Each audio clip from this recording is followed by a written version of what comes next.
hello. Hey, Miss Bellicella. Hey, Charles. Hey, Tess. Hey, Reaper. Oh, Marraid.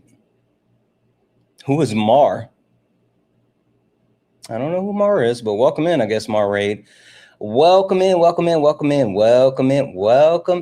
beautiful people. We are going to go ahead and get started here in just a moment. I see there's a ton of people hopping into the box. FYI,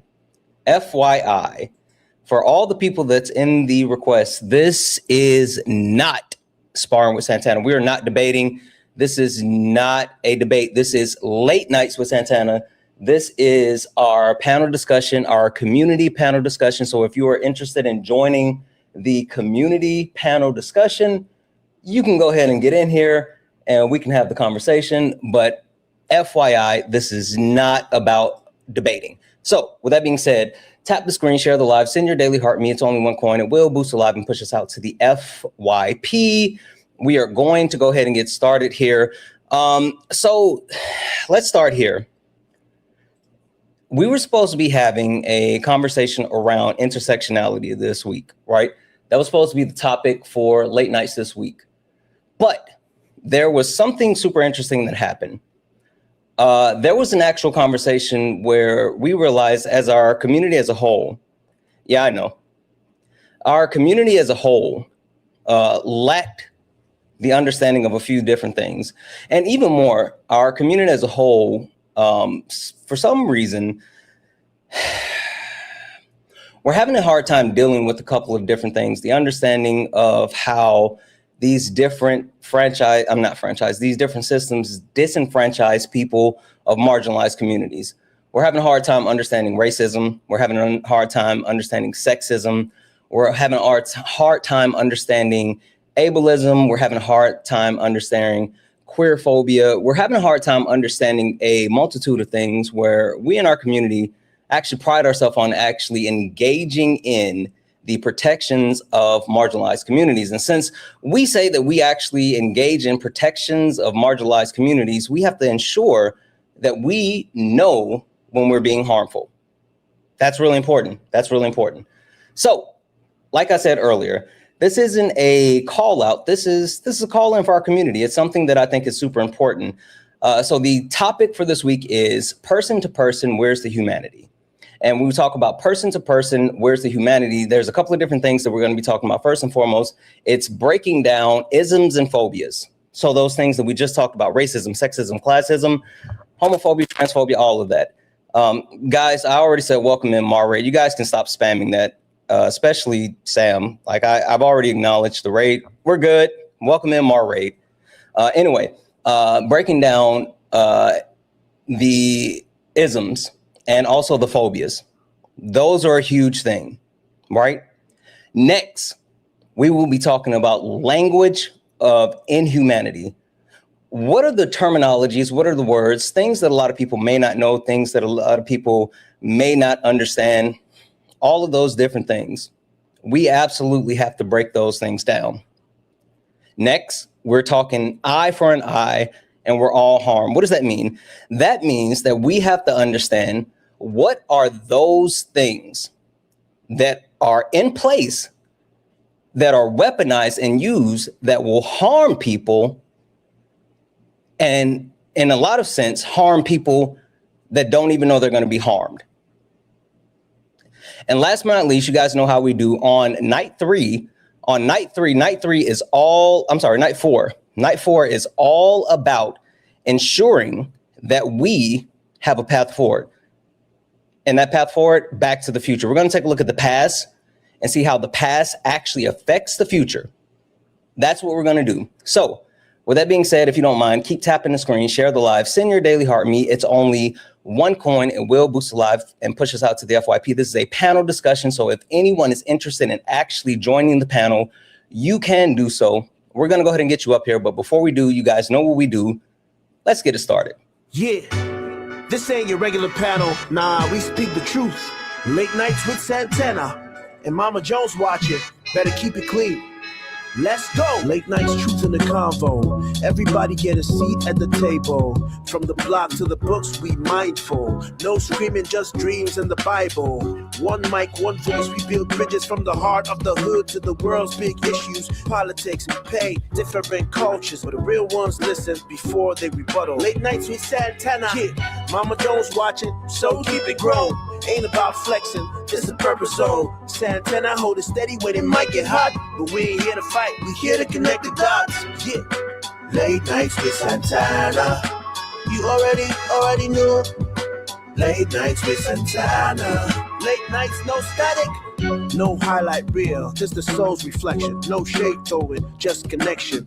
From streetwise truths to deep reflections, we turn hard talks into blessings. They say they run a game, we build new rules. We here to heal, uplift, and break the old rules. They kept us boxed in, divided by fear. But you find us lined up when the truth appears. Yeah, weekly topics, hearts wide open.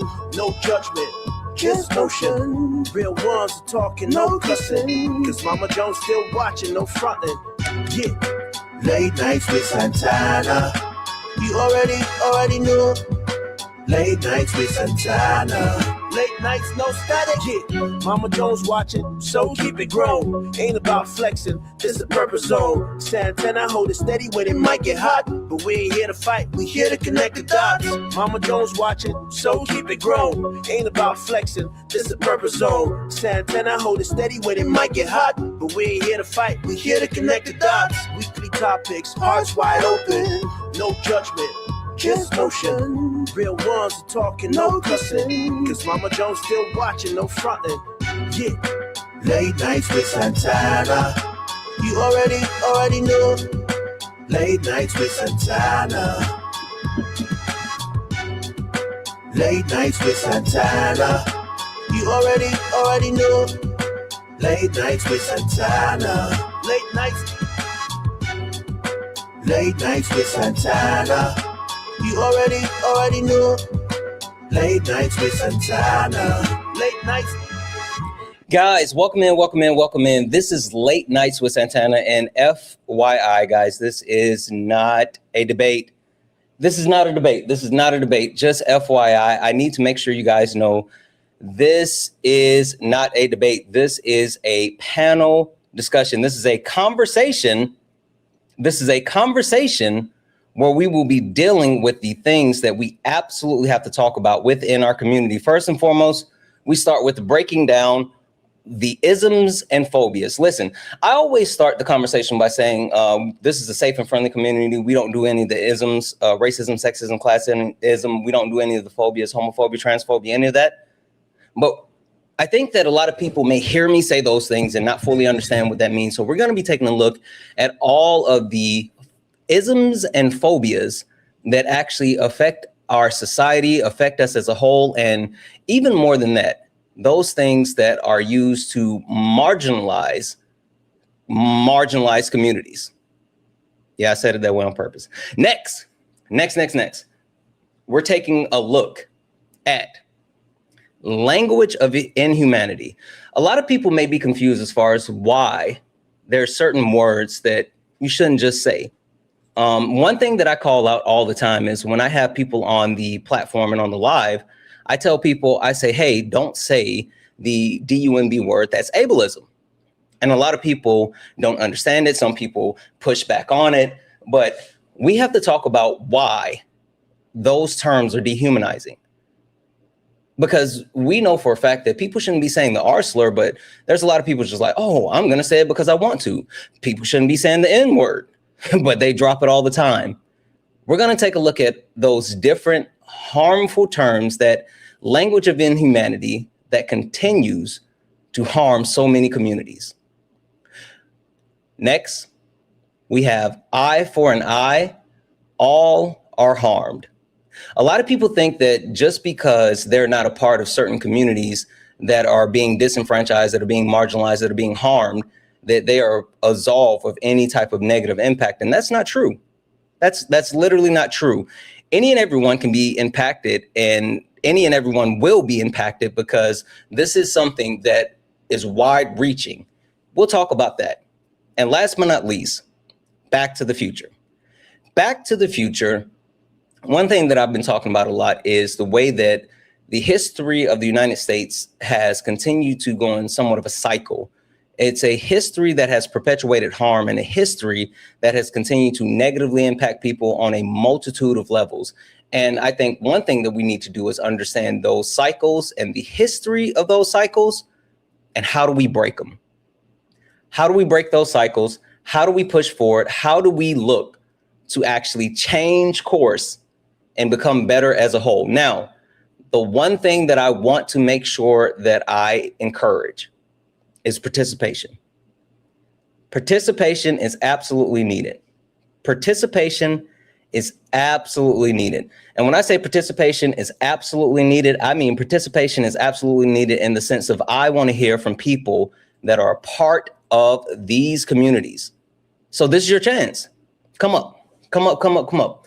If you're part of the queer community and you're being disenfranchised, I want to hear from you. I want to hear your voices. If you're part of the a community with people who have disabilities, I want you to come up. I want to hear from you. If you are someone that is a minority, if you're Black, heavy B, I want you to come up. I want to hear from you. If you're a woman, I want you to come up. I want to hear from you. I want to hear from all of the marginalized communities, because there are certain things that are weaponized against all of the communities, and we have to understand those things. And the only way that we'll understand those things is if you use your voice. So I'm going to start bringing people in. And as I bring people in, please, please, please mute yourself. Please, please, please mute yourself as I bring you in. If you're over on YouTube, Twitch, Kick, Instagram, and you want to join the conversation, guess what? You do not have to leave where you are. The only thing that you have to do is click the link that's in the bio and you can join from where you are. You do not have to actually come over to TikTok. You can just click the link and join from where you are. I'm going to bring people in, and as I bring people in, make sure you please, please, please mute yourself. We're going to go around the horn and do some introductions, and then we will get into it.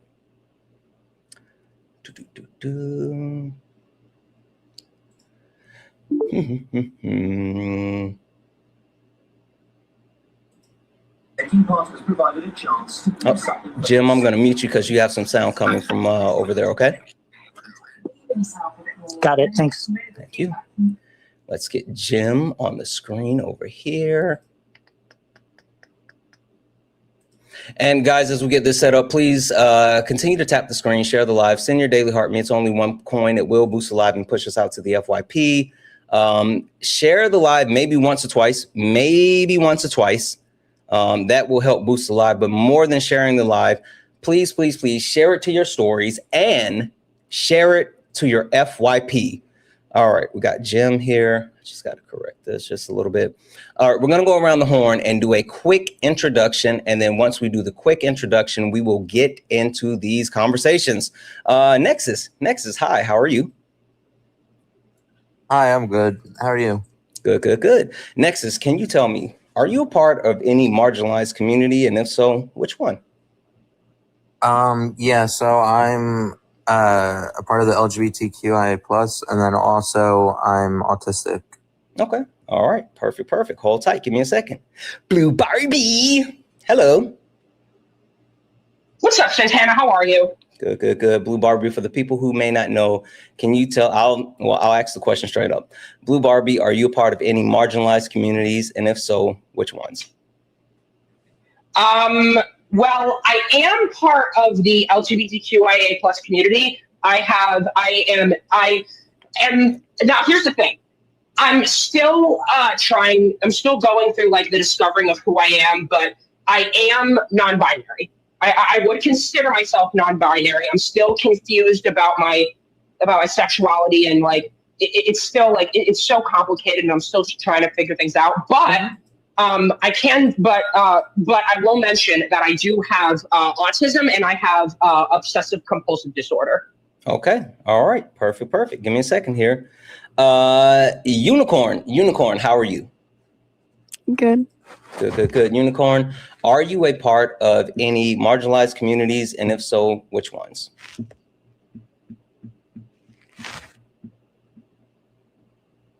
You swiped out of the app.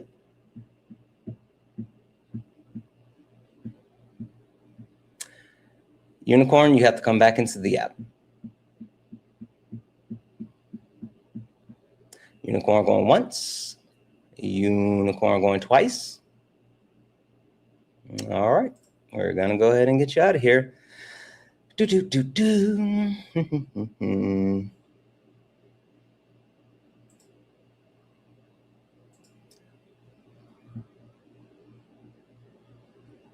Well, long time no see. Hi, Paradise. How are you? Good. How are you? Good, good, good. Paradise, can you tell the people, are you a part of any marginalized communities? And if so, which one? I am a woman, and I also am part of the LGBTQIA community. So I would say those two. Okay, perfect, perfect. 1 second. And Jim, coming over to you, just took you off mute. Jim, how are you?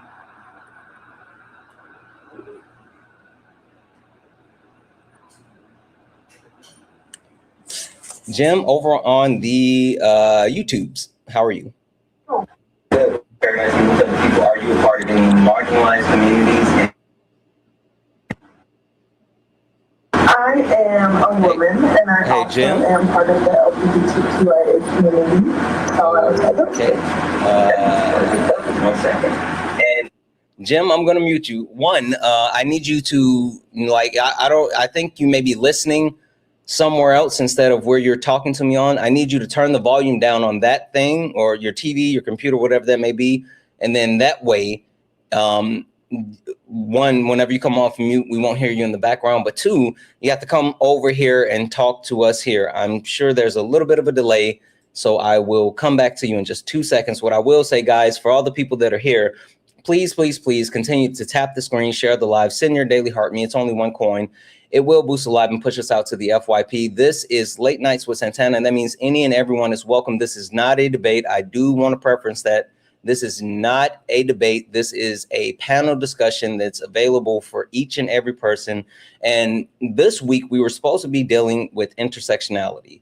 And the reason why we shifted from intersectionality to what we're talking about. Yeah, it was a delay. The reason why we shifted from intersectionality to this is because there was a couple of different issues within our community. And one thing that I've realized, right, so addressing issues start with accountability, right? I'll say that. Addressing issues start with accountability, and I'll take accountability. A lot of the times while I'm debating, the chat, you guys take on my tone, my temperament, and the way that I actually engage. Sometimes I can get overzealous and the chat will go furious, right? Sometimes I will keep it, pretty copacetic, and you guys will do the same. And so at times I do have a tendency to actually lean into some things that can be not the best, right? But the one thing that I try to make sure that we do is stay away from using any type of harmful rhetoric overall that attacks marginalized communities. Now, the thing about that is not everyone understands and knows those harmful things that attacks those marginalized communities, or even more so, not everyone actually cares about addressing those things that affect those marginalized communities. And so my mods, which shout out to my mods, are absolutely amazing. They do an amazing job as far as calling out all the things, but a lot of people don't understand it, or either they fight back, or they just do things like, there's a guess, instead of, if they don't know something, they immediately start going down the road of, oh, they're SLOW. That's ableism, right? If someone is, insinuating something sexually, then they'll go down the road of saying, oh, just come out of the closet. Right? That's homophobia. And a lot of people do those things and don't really understand that they're doing those things. But even more so, a lot of people don't know why we shouldn't be doing those things. So, like I said, we shift gears because we have to have this conversation as a community, because we need to hold ourselves to a higher standard. I need to hold myself to a higher standard, but we as a community need to hold ourselves to a higher standard. And with that being said, again, this week is all about participation, and I specifically want to make sure that we are elevating the voices of those people that are in those marginalized communities. All right, Jim, I'm going to try you one more time. You're off mute. Can you hear me? I can hear you. All right, perfect. Jim, can you tell the people, are you a part of any marginalized communities? And if so, then which one? I am part of the LGBTQIA community. Okay, perfect. Thank you so much, Jim. Give me just a second, okay? Jim, do you know how to mute and unmute yourself? Hang on. If you don't, it's fine. I can mute you. I was just going to allow you to control it. Right now, I'll let it come.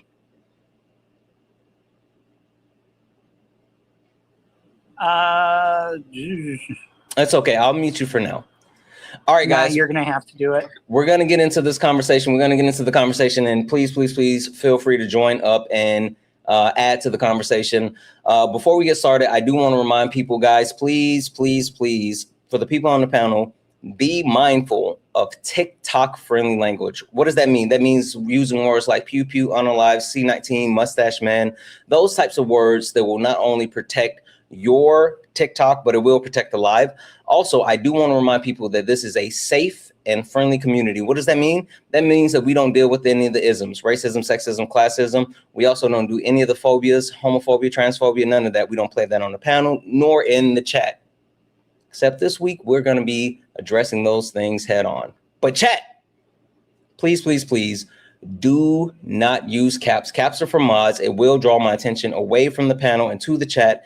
And we really want to be able to have this conversation this week. But I need you guys to be an active participant. And what does that mean? An active participant means tapping the screen, sharing the live, sending your daily heart me, knocking out the daily gift goal. We have the little pink heart puffs right now. So if we can knock those out, it'll help push us out to the FYP. Also, if you enjoy what we do here on late nights, if you enjoy the space, please consider donating. It helps us to be able to continue to do late nights. So Cash App, PayPal, Venmo, pay links are in the link tree in the bio. Santana Speaks for You. Santana Speaks for You is the best way to support the live. If you're over on YouTube, you can send a super chat and I will read that out. Everything is accepted. Anything's appreciated. I know there's people hopping in the requests. I promise you, I will try to get you guys in here as quickly as possible. Nexus, starting with you. So Nexus, first thing we absolutely have to dig into is breaking down isms and phobias. Nexus, I'm going to kind of give you a little bit of a, not a burden or uphill climb, but Nexus, can you tell me, what does that mean to you when you're really talking about isms and phobias, whether it's racism, sexism, ableism, queerphobia, transphobia, any of those things? What do those things mean to you and how do you identify them? I would say that they just mean like any sort of hate or prejudice or injustice to any like any community or type of person. Okay. Yeah. That is absolutely what a lot of people actually think of when they think of those types of things. Question for you, because you said something, and this is a key word, and you may have heard me talk about this when it comes to racism, right? But are these things predicated on hate? No. Why do you say that? I mean,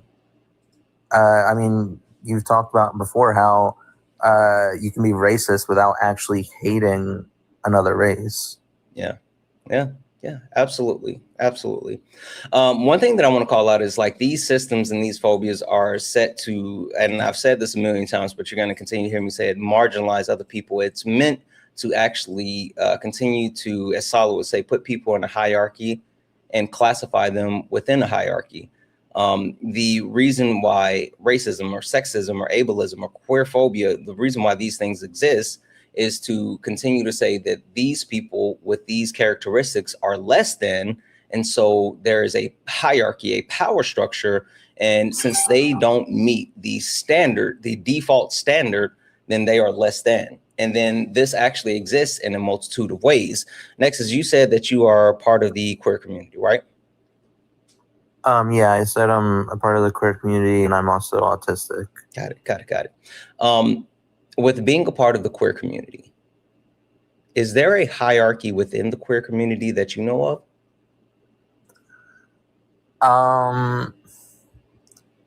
I mean, yeah, I would definitely say so. Yeah. What's that? I definitely think that people who are any sort of gender queer are seen as less than, even to people who are say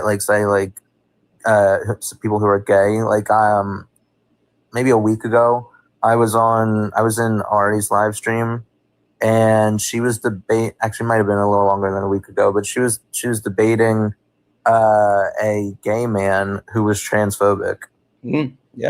Yeah. That's one of the greatest examples. Even though people that may be gay fall within that same marginalization as people that are transgender, there tends to be a hierarchy within there where the people that are gay, usually the men, and even talking about intersectionality, white gay men get preferential treatments and are looked at a higher strata than trans people within that marginalized community. And I think that's something for people to know, and clearly something we have to call out. Another quick question for you, Nexus. You mentioned that not only are you a part of the queer community, but you would be someone with a disability in the sense that you said that you have autism. Is that an accurate statement? Yeah. Okay. Since let's say you have the intersex of being a part of the queer community and part of the community with people with disabilities, are you absolved from dealing with from ableism because you are a part of the queer community? No, not in any way, shape, or form. Why do you say that?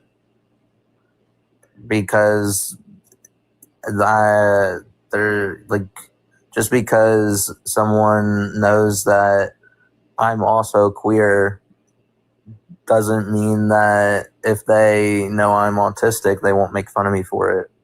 Yeah. No, that's an excellent point. I think a lot of times people think because we exist within a marginalized community, then that absolves us from being a part of the harmful or hateful rhetoric that persists within other communities. And that's not true. So we have to make sure that even as someone that's a part of a marginalized community, that we don't engage in all those hateful and harmful things. I know I just said hateful, but yeah, all those harmful things, that those systems that continue to try to disenfranchise other communities. Perfect. Netflix, thank you so much. Give me a second. Blue Barbie, coming to you. Yeah. Blue Barbie, help me understand this. Why do you think that a lot of people take a stance of it being acceptable to look down on people that are part of these marginalized communities, whether they're a part of the queer community or they're part of the community of people with disabilities, or, you know, if they're a woman or if they're Black? Why is it that those things are acceptable in a lot of circles? I've got, so the first thing I wanted to talk about was, I think that the continued harassment and bullying of marginalized communities is held up by people who are hiding behind the it's just a joke defense. Throughout, for a very long time, and it was started by individuals such as Donald Trump, who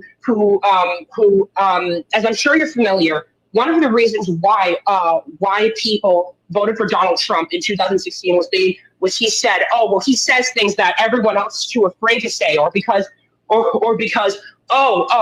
they say things like, oh, what happened to our fun? What happened to our jokes? Why can't we have anything fun in the society? Why did everybody become so woke and so sensitive? Mm-hmm. The continued hateful rhetoric being undermined and being and being like dismissed as like jokes continues to be held up by and it's what I like to call a form of white supremacy. Especially when it comes to people's racist comedy. When you think of throughout the years, people have because people have taken more of a stance against extremely harmful racist comedy. People have been so whiny about how we can't make jokes like this anymore, as if it was somehow ever acceptable. Yeah. Like people seem to use this justification that, oh, it was a long time ago. That's just how people thought. That's just how people talk. What I always say to those people is, it was not okay then, and it's not okay now. Absolutely. You were reading my mind. You literally read my mind, because that's one of the things that we are absolutely going to talk about when it comes to the dehumanizing terms and language. A lot of times people try to hide these things behind the guise of like, oh, it's just a joke. Oh, it's not a big deal. Oh, you're being too sensitive. Oh, you're too woke. Oh, you're just a snowflake. Not understanding that the reason why people take such offense is because, one, so many people do exist within these marginalized communities, but also, two, it's being used to perpetuate harm in a multitude of ways. So you're spot on there. Blue Barbie, I do have one other question for you. And the question is, understanding that within these systems, there is kind of how I was just talking to Nexus, like an intersectionality. I'm sorry, there's an actual hierarchy. Intersectionality deals with the different crossovers of different communities. Understanding that you are someone that lives between two different marginalized communities, how does that shape the way that you engage with people or people engage with you, knowing that you are gender fluid and you are someone with autism? Is that something that you like? Does that shift how you deal with people in society, or does that change how people deal with you? That's a very good question. The first thing I'd like to mention is that to some degree, yes, definitely. It's obviously not the only reason. Like, obviously, even if I was neurotypical, I would still treat people with respect and dignity. But I have gotten, but very specifically, like, for example, sorry, could you ask the question again? Yeah, I'm sorry. No, you're fine. You're doing great as well. The question is, no, you're good. You're doing good.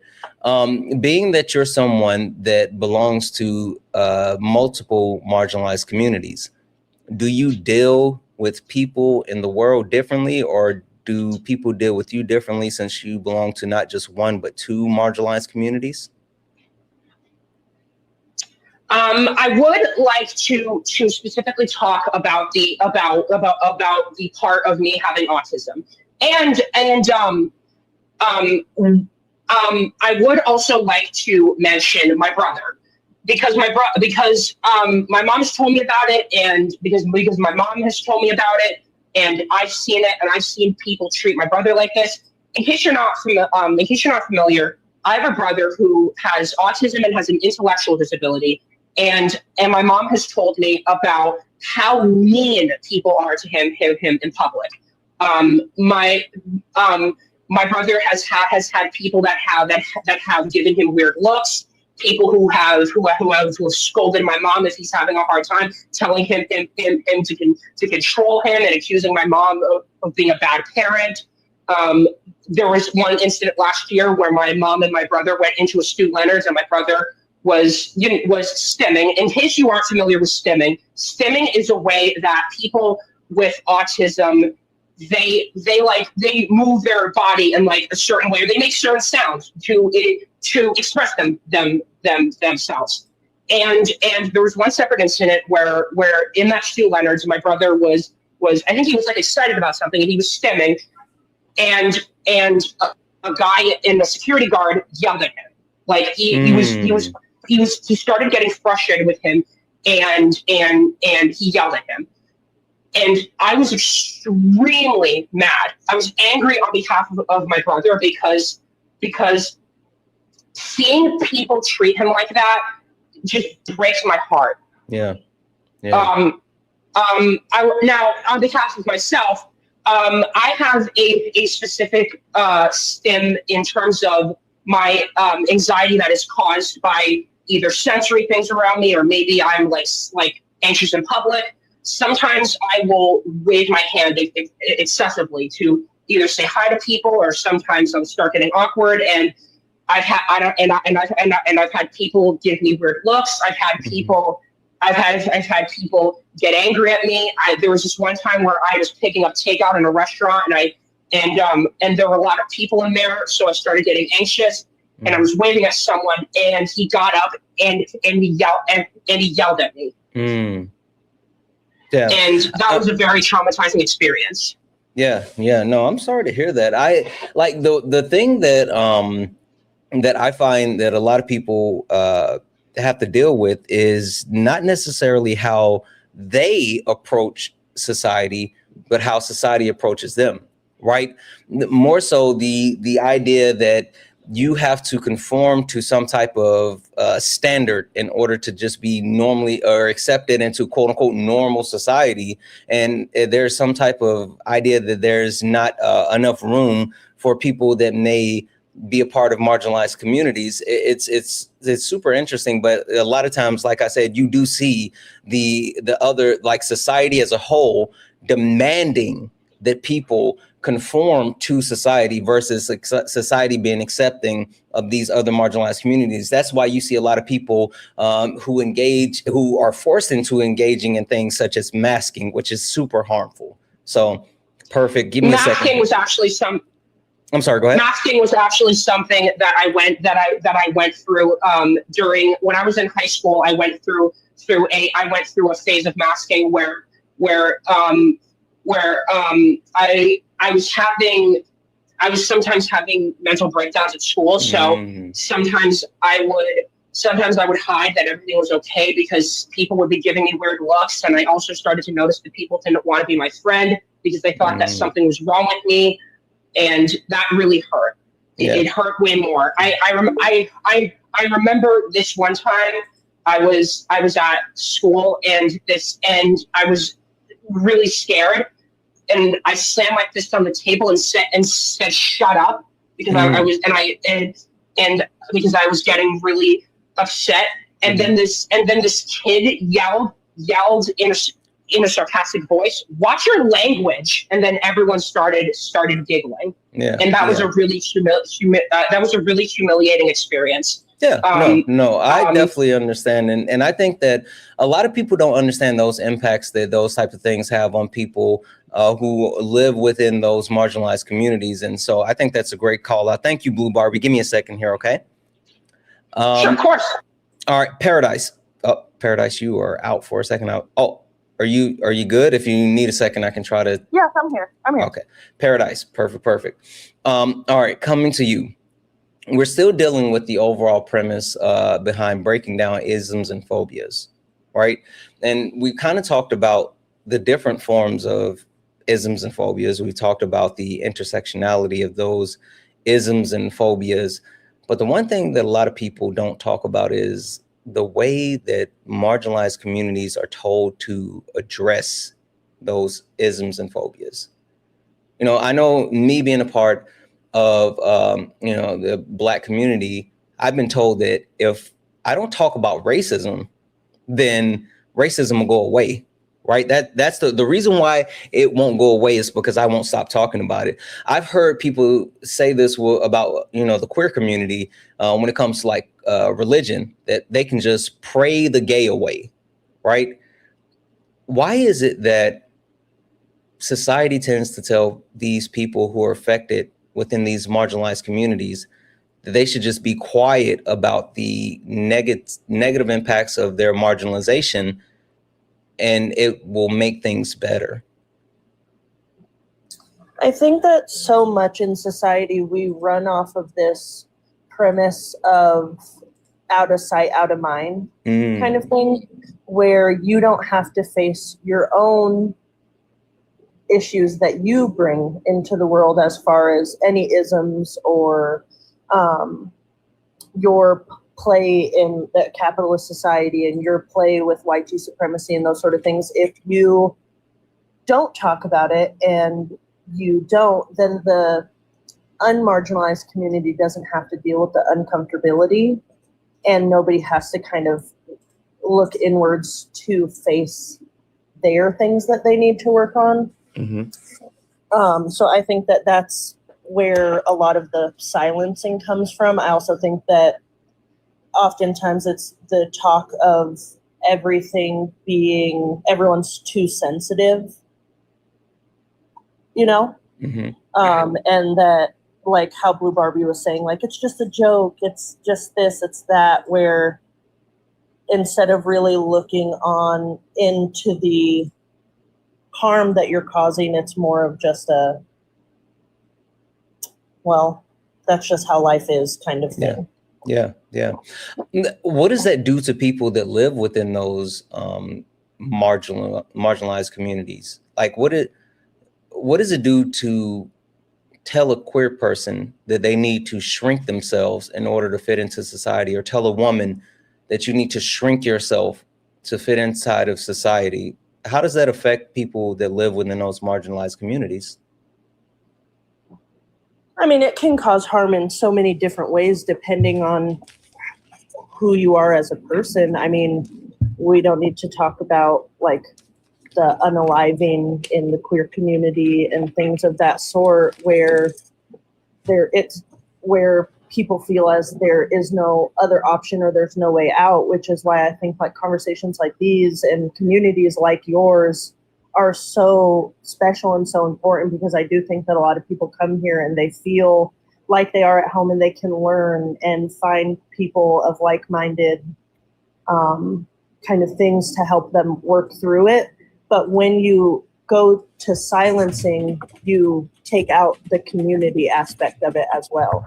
So if we're not talking about it, how are we supposed to find our community of where we can converse with each other and, you know, do call-ins of, hey, this is wrong. You know what I'm saying? Like, if you are silent and you don't talk about it, then we can never, I don't see how we would ever be able to get better. Yeah. I completely agree. Last question for you. Understanding that with the way that we're told these marginalized communities, how they actually improve the things, right? We talked about how they're told, you know, to not talk about it and it'll go away.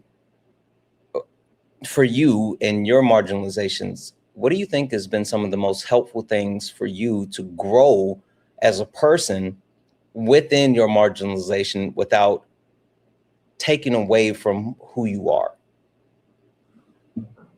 Honestly, I think that the biggest thing is I have done a lot of work of educating myself on when to say something and not letting things just kind of slide, whether things are being said around me or to me, to a point where it's not just reacting out of emotion, because I think that's the easiest thing to do is get mad or tell somebody you're not going to talk to them anymore or do whatever. But to be able to really come with some like facts and statistics about something, to be able to like truly get your point across in a way that's not coming from an emotional place, because I don't feel like it's listened to as much when it comes from an emotional place, especially like in a close circle of friends. Like actually why I even joined up here is because my city's Pride Parade was today, and I was there with a bunch of my friends, and I am married to a cis man, but I am pansexual. Mm-hmm. And one of my friends that I've actually been friends with for a really long time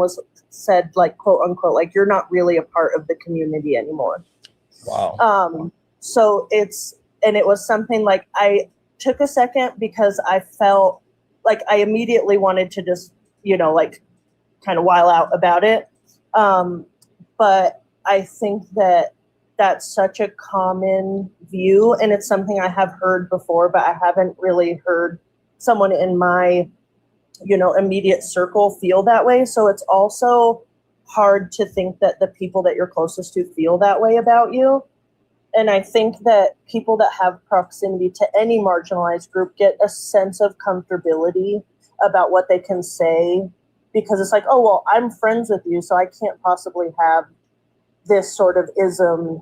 Or, it's the day old joke of, if you have Black friends, you can't possibly be racist. Or if you're married to a Black person, then you're not racist. Or if you're married to somebody in the community, then you're not homophobic, and those sort of things. So it's definitely very interesting when people's like inside voices come out and you're like, oh, that's really what you think of me. So that's actually why I joined up, and kind of what I wanted to kind of touch on is that even stuff like that seems not harmful, that just because I am married to a cis man does not make me any less a part of the community. So I think that's kind of just what I was getting at. Yeah, I think a lot of people, when it comes to reducing someone's identity, like that's something I have a major issue with, right? I tell people this all the time, especially when it comes to, like, I'm debating and it comes to like Black conservatives, and it comes to people like Joel Patrick, right? While I despise Joel Patrick as an individual, I think that he is an absolute POS. I've said this multiple times over and over and over and over and over. While I may think very little of Joel Patrick as an individual, I will never let anyone marginalize him as far as, not marginalize, but I will never let anyone invalidate his Blackness, right? Even if he doesn't want to embrace himself as being Black, I will never let anyone erase his Blackness because of who he is as a person. And I think a lot of people tend to have this perspective of like gatekeeping of, well, I'm more this than you are, and so I can call you less than. And I think that's a huge problem. And so I always try to make sure that no matter how I may feel personally about an individual, that I never remove the way that the person belongs to said communities, because that's not for anyone to do. They exist within the society that we live in, and so they exist within those communities that we live in. But perfect. Thank you so much. All right, we're gonna try to get Phoenix Eyes in here one more time over on YouTube. While we do, guys, if you don't mind, keep tapping the screen, share the live. Let's get the likes up. Let's get the likes to 100,000 likes. Also, the daily gift goal has been sitting for a while. Can we knock out the daily gift goal, guys, please? It's the love you so much. Please. Can we knock out the daily gift goal? Last but not least, if you guys actually enjoy late nights, if you enjoy what we do here, and you want to keep it going, please consider donating. Cash App, PayPal, Venmo, pay links in the link tree in the bio. Santana Speaks For You. Santana Speaks For You is the best way to support late nights. If you're over on YouTube, you can send a super chat and I will read that out. Phoenix, how are you? Can you hear me? Phoenix the Genius, you're muted. Can you hear me?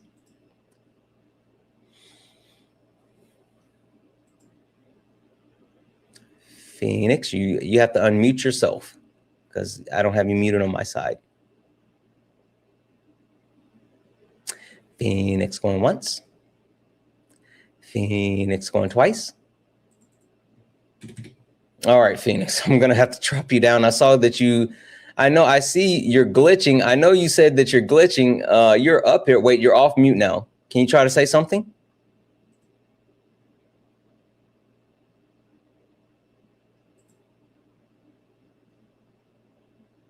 Oh, I'm sorry, Phoenix. I'll drop you down. You can try again, but like I see you, and you're at least off mute now, but we don't hear you. All right.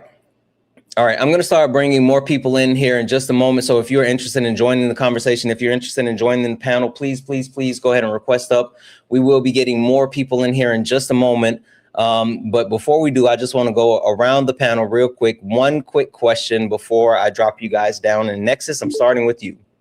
Nexus, we talked about the different marginalizations and the way that people exist within these communities, but what we haven't talked about is the connection between these marginalizations, these systems, these communities, and capitalism, or politics, or the patriarchy. Nexus, do you think that any of these... Say it again? Oh no, I was saying I was hoping to bring this up. Ooh, okay. Do you think that any of these systems or these marginalized communities exist because of capitalism, politics, or patriarchy? Absolutely. Tell me why. They basically incentivize them. I mean, and not only that, but in a way, I wouldn't say they completely created them, but they definitely created a lot more of them. What do you mean? I mean, I don't know exactly how to explain it, but I mean, we've talked about how capitalism, you know, there has to be a hierarchy, and therefore the minorities are going to be lower on the hierarchy, which then puts people with a disability, people who are queer, people who are not white, people who are poor, you know, all the minorities, it's going to put them down, and it's going to basically incentivize not being a part of any of those minorities. Yeah, no, you're absolutely right. And there's more. I don't want to give it away, but I think that's spot on, right? Something that a lot of people don't understand is these systems didn't just spawn, right? They didn't just come out of nowhere. The reason for these systems and the reason for these marginalizations and the reason why they have been consistent and persistent is because they have been weaponized by politics. They have been, created and structured through patriarchy. They have been incentivized, like you said, via capitalism. It's all connected. But we'll talk about it a little bit later. Nexus, thank you so much for coming up and joining the conversation. I really, really appreciate you. I'm gonna go ahead and drop you down, okay? I just wanted to say, well, two things real quick. After the other day when we talked, I'm officially no longer a Democratic Socialist. I'm a socialist. Got it. And even though it took you slandering the Matrix to explain why. And the other thing, I just wanted to say that when it comes to people with a disability, or like in my case, someone who's autistic, like I've definitely, because of the fact that I'm considered higher functioning, which obviously in its own way is kind of screwed up to say. Yeah. But that's just the label I was given. No. Yeah, absolutely. I understand. But people don't get the functionalities. And so I've experienced what someone who is considered lower functioning would experience. And it's very hurtful. Like it is extremely hurtful to be so belittled and dehumanized, and because they think I'm like less intelligent. And I just think that shouldn't happen for any functionality of any disability. Yeah. No, I couldn't agree more. I could not agree more. And more than anything, I'm really happy to have you a part of our community because you add so much. I mean, I absolutely appreciate having you here and being able to join and help develop the conversation and things along those lines. But I appreciate you being here and being able to join this conversation. Thank you. All right. Have a good night. You as well. Blue Barbie, coming to you for a second. Now, I did list those multiple things that include the, yep, I got it. I'll get to that in just a second. The multitude of things when it comes to the different systems that are incentivized. Why would capitalism want to incentivize marginalizations of people? What do you mean? Could you specify? Yeah. Why is it that there's a need in order to make money to like be racist or to be sexist or things like that? Why are those two things connected? I know why. Why? Because here's the thing. People who are capitalists, so specifically like big tech billionaires or like big tech people, they get away with it. All of them and have gotten away with perpetuating it because they know that they're going to get away with it because they know that they're not going to lose their position. They know that nothing's going to change for them. That's why Donald Trump continues to do these things. That's why one specific example I could bring up, Elon Musk hitting the Hitler salute at, I don't remember what event it was, but I'm sure all of you have seen the video, Musk doing the Hitler salute. Elon Musk Schindler, or the Mustache Man. Mustache Man, sorry. He's just fine. He has not been affected by any of this because people are still defending it. People are still defending him. He still has supporters. He's a trillionaire now. Nothing has lost. Donald Trump still has supporters. He still has because these kind of people know that they will never lose support. They will never lose support, and they will never be taken out of these positions of power. They will never be taken out of it because people don't care. They don't care. The people who buy from these companies that are represented by these incredibly awful people, they don't care. The billionaires and the trillionaires who say this incredibly hateful rhetoric and continue to spread it, they know that they're either not going to lose support or they are not going to lose those positions of power. They're going to continue to grow. They're going to continue to make money. They're going to continue to have people defending them. Like one of the best examples I can think of is Donald Trump. And I'm sure all of you are familiar. Donald Trump is extremely racist. I don't have to go. It would take me like forever to go over all of the extremely racist things he's done over the years. But the obviously best example is Donald Trump. Is Donald Trump late last year depicting? I'm not sure if it was late, but it was sometime last year. Donald Trump on Truth Social. It was this year when Michelle Obama. Yeah. He depicted Barack and Michelle Obama as monkeys. Donald Trump started that incredibly racist BS claim that Obama was born in Kenya with absolutely no evidence. Donald Trump and his father Fred Trump were through the 1970s were refusing to rent to black people because they're black. Donald Trump. Right. And Barbie, I want to hop in here for a second because while I appreciate the examples, I don't want to get too far off, and also I don't want to really go down the rabbit hole of talking about Trump. But I do want to say that I agree with you when it comes to like understanding that the people who actually perpetuate these harmful things, they continue to benefit within the capitalistic society. I think you're spot on with that. Yep, capitalistic societies. I've said this before, but a lot of people say that like, capitalism is in need of reform. It's not. Capitalism is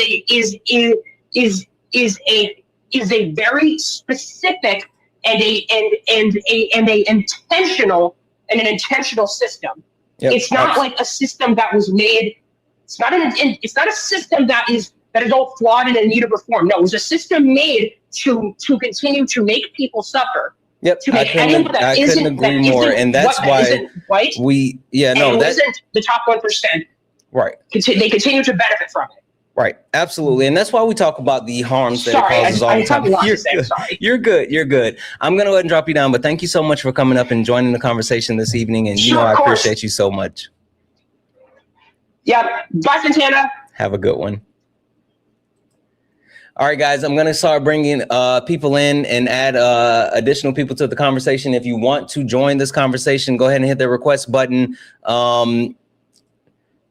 Jim, are you there on YouTube? Let me try you again. Yes, I'm here. Okay. Paradise, give me a second. Jim, really quickly, because before I lose you, can you tell me, I guess what we're talking about at this moment is the connection between these different systems and how they uplift and these different systems are uplifted and perpetuated by the sense of like capitalism, politics, and patriarchy. Specifically speaking, politics, right? Politics is always used, whether it's talking about gay men before the legalization of gay marriage, or the negative impacts that have been perpetuated throughout the history and the way that politicians have weaponized that all the way to today, where, people that are part of the trans community are a consistent target by politicians. Why is it that politics has been so focused on the queer community? Well, I think part of it is because the queer community has been so marginalized and so looked down upon that passing legislation in their favor connects you to them, and therefore you would be unelectable in your next terms. And I think the religious right has a lot to do with it as well. But that's what I would say. Yeah.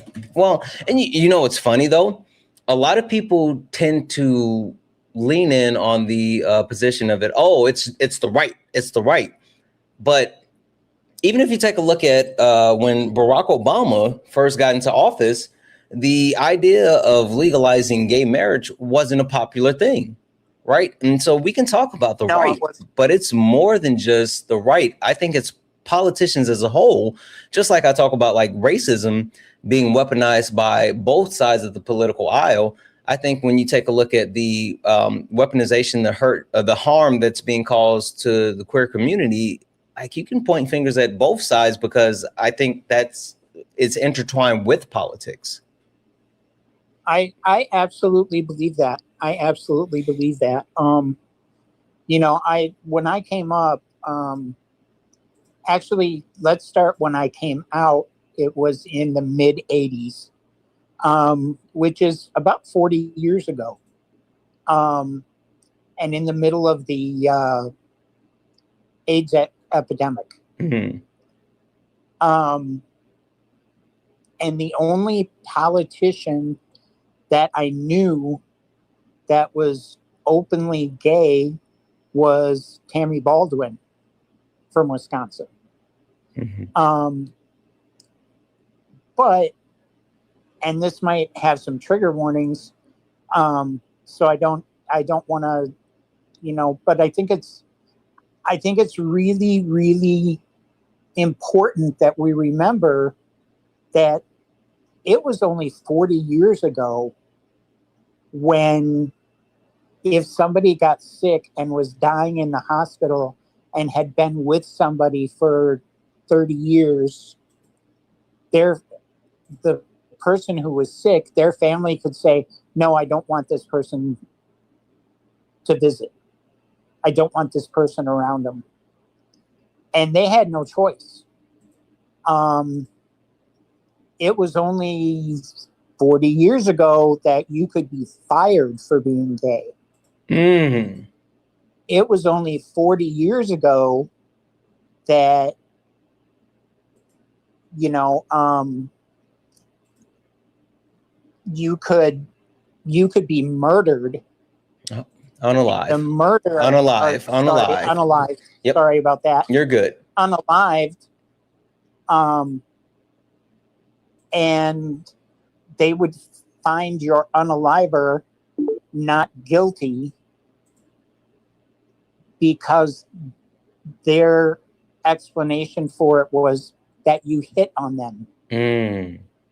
Even though they picked you up in a gay bar. Yeah. Yeah.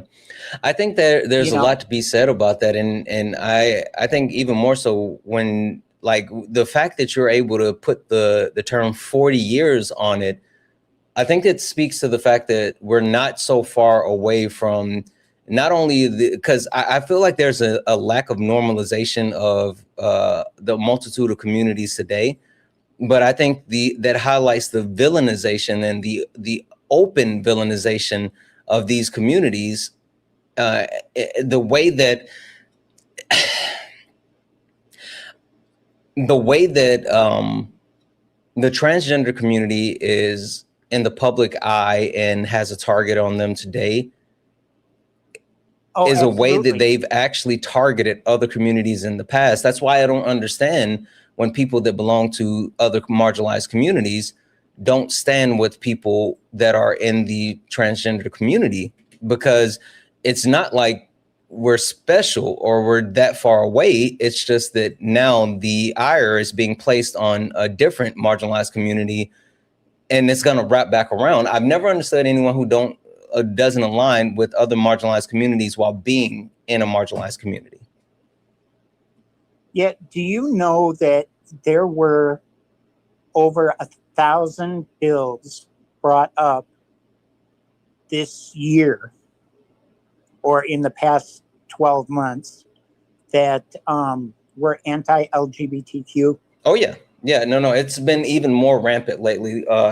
There was some Republicans that actually tried to overturn Obergefell, I think that's how you say it, but the actual ability for gay people to be married now was shot down, but like they're actively pushing for these things again.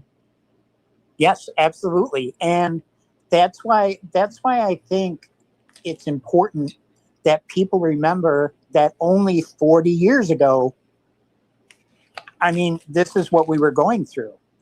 And my heart truly goes out to the trans community because they're in the spotlight now. Yep.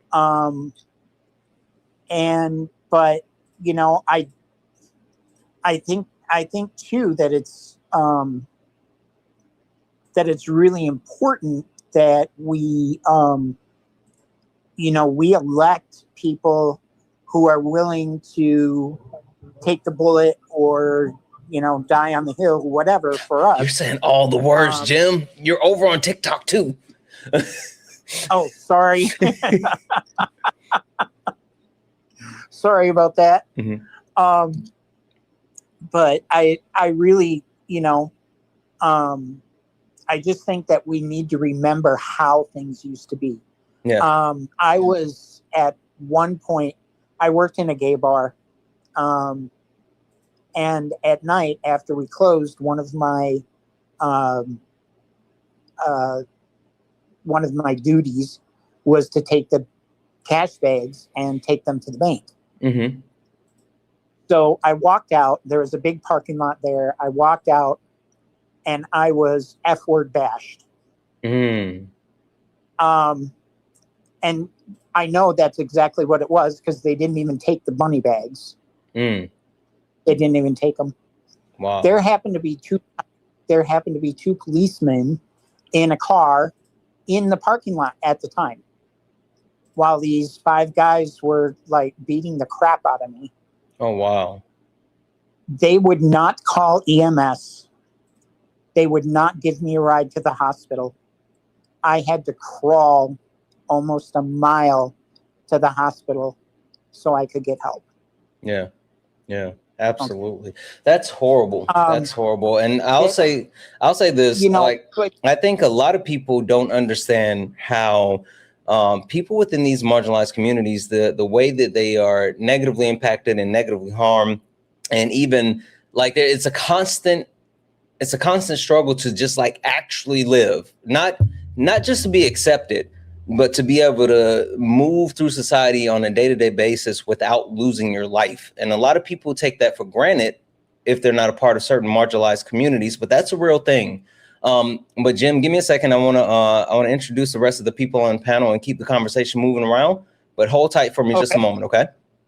All right. You got it. Perfect. All right, we got new people on the panel, so we're going to go around the panel really quickly and do a quick introduction, and then we are going to keep it moving.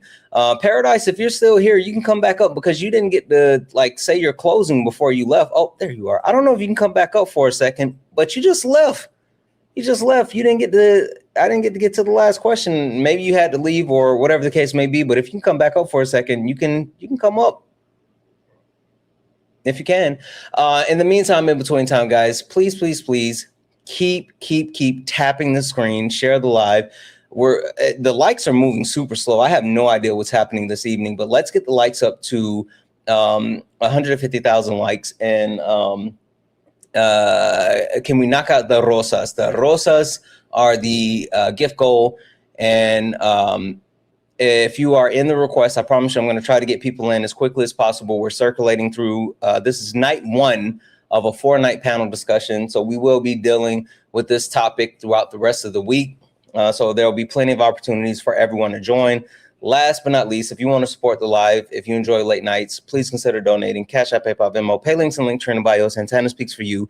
If you're over on YouTube, you can send a super chat and I will read that out. Before I do the introductions, I want to come to Ari for a second. Ari, are you there? Because it seemed like you were kind of away for a second when you first came up. I had to meet you. Are you there? My bad. I did not know you accepted me. Hello. Oh, hello. Oh, good. Hey, before we hit those quick introductions, I saw you talking about it in the comment section, and then I was going to call it out, but I wanted to get through where we were, but I'll give you the floor. Can you break down the terminology? Because apparently there was some outdated terminology that was used when it comes to autism. Can you educate the people on the outdated terminology and what we should be utilizing today? Yeah, absolutely. No problem. And yeah, like terminology changes. So it is really hard to keep up with it. So I want to give that disclaimer. Just like the terminology for PCOS has changed, it's PMOS now, just for anybody who's curious. And wants to know. So the terminology now for when navigating autistic people is high support needs and low support needs, because high functioning and low functioning, what that essentially tells people is as if autistic people who are low functioning don't function, and we all function, right? They are existing, they're people, so they're doing things, they're functioning, they just might need more supports in doing those. So that's why the terminology has thus shifted from high support needs to from high functioning to the level of support needs they did. So just so you guys know, it's more now around support needs levels rather than whether they can function or not, because we all function. Absolutely. Perfect. Thank you so much for that, Ari. Also, I will say this. Maybe it's just because I've been paying even more attention to the chats. Trump supporters, you guys are so weird. You're literally so weird. This has nothing to do with politics. Has nothing to do with your daddy Trump. Like, seriously, nobody wants to talk about Trump. If you want to, for some reason, infatuate about Donald Trump or talk about politics, there's plenty of people talking about politics. You're not going to get that here. You're not going to get that attention. You're not even going to get the space to talk about whatever the weird thing is that you want to talk about, because this is not a debate. This is a panel discussion, and we're dealing with an actual topic. So there's plenty of people looking to debate you on why you still support Trump or all those other weird things. Please just leave the comment section, because you're providing nothing. Anyway, let's go around the panel really quickly. Nerdy, how are you? I'm doing well. How are you doing? Good. Nerdy, can you tell the people, are you a part of any marginalized community? And if so, which one? Yes. So I am, I like to say fat. I know some people are like, don't say fat, but I like to take the word back. I reside in a fat body. I am a Black biracial person, and would mental health be considered a marginalized part of community?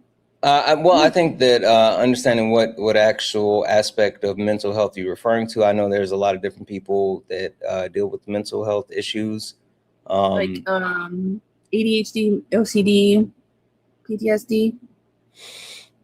I don't know. That's what I was confused about, but I can leave it out. Ari, Those are I'm going to considered defer to you on that disabilities. one. Those are disabilities. Those are disabilities. Those are? Okay. Oh, I did not know that. Yeah. Okay. Neurodivergent. Okay. See, Edith put it in the chat. Oh, okay. That makes perfect sense now. Neurodivergent. Okay. Perfect. Also, you kind of jumped ahead of something that we're going to end up talking about, which is when we're talking about the dehumanizing language. One of the points that I have here is reclaiming terminology. So look at you. Linguistic reclamation. Yeah. All right. 1 second. Corey. What up, Corey? Hello. Corey, can you tell the people, are you a part of any marginalized communities? And if so, which one? Yeah, so I have ADHD. I'm autistic and I have ADHD. I'm a woman and I'm in the queer community. And you're mean. Tell them that you're mean. I'm not Whatever. mean. You're very I'm mean. direct. And if you don't like it, then that's a you problem. And you're a bully. Tell them about how you're a bully. Super bully. Yeah. All right. Give me a second. Edith. Hey, Edith, how are you? I'm okay. How are you? Actor leaving my inferior. I'm good. Edith, can you tell the people, are you part of any marginalized communities? And if so, which one? I put the L in LGBT. L stands for loser, if you guys don't know. No, I'm kidding. And yeah, neurodivergent. Okay. Perfect. And my cat is meowing. Sorry. No worries. Also, welcome up. I'm actually really happy to have you up here. Ari, can you tell the people, are you a part of any marginalized communities? And if so, which one? Nah, I'm a cishet white man.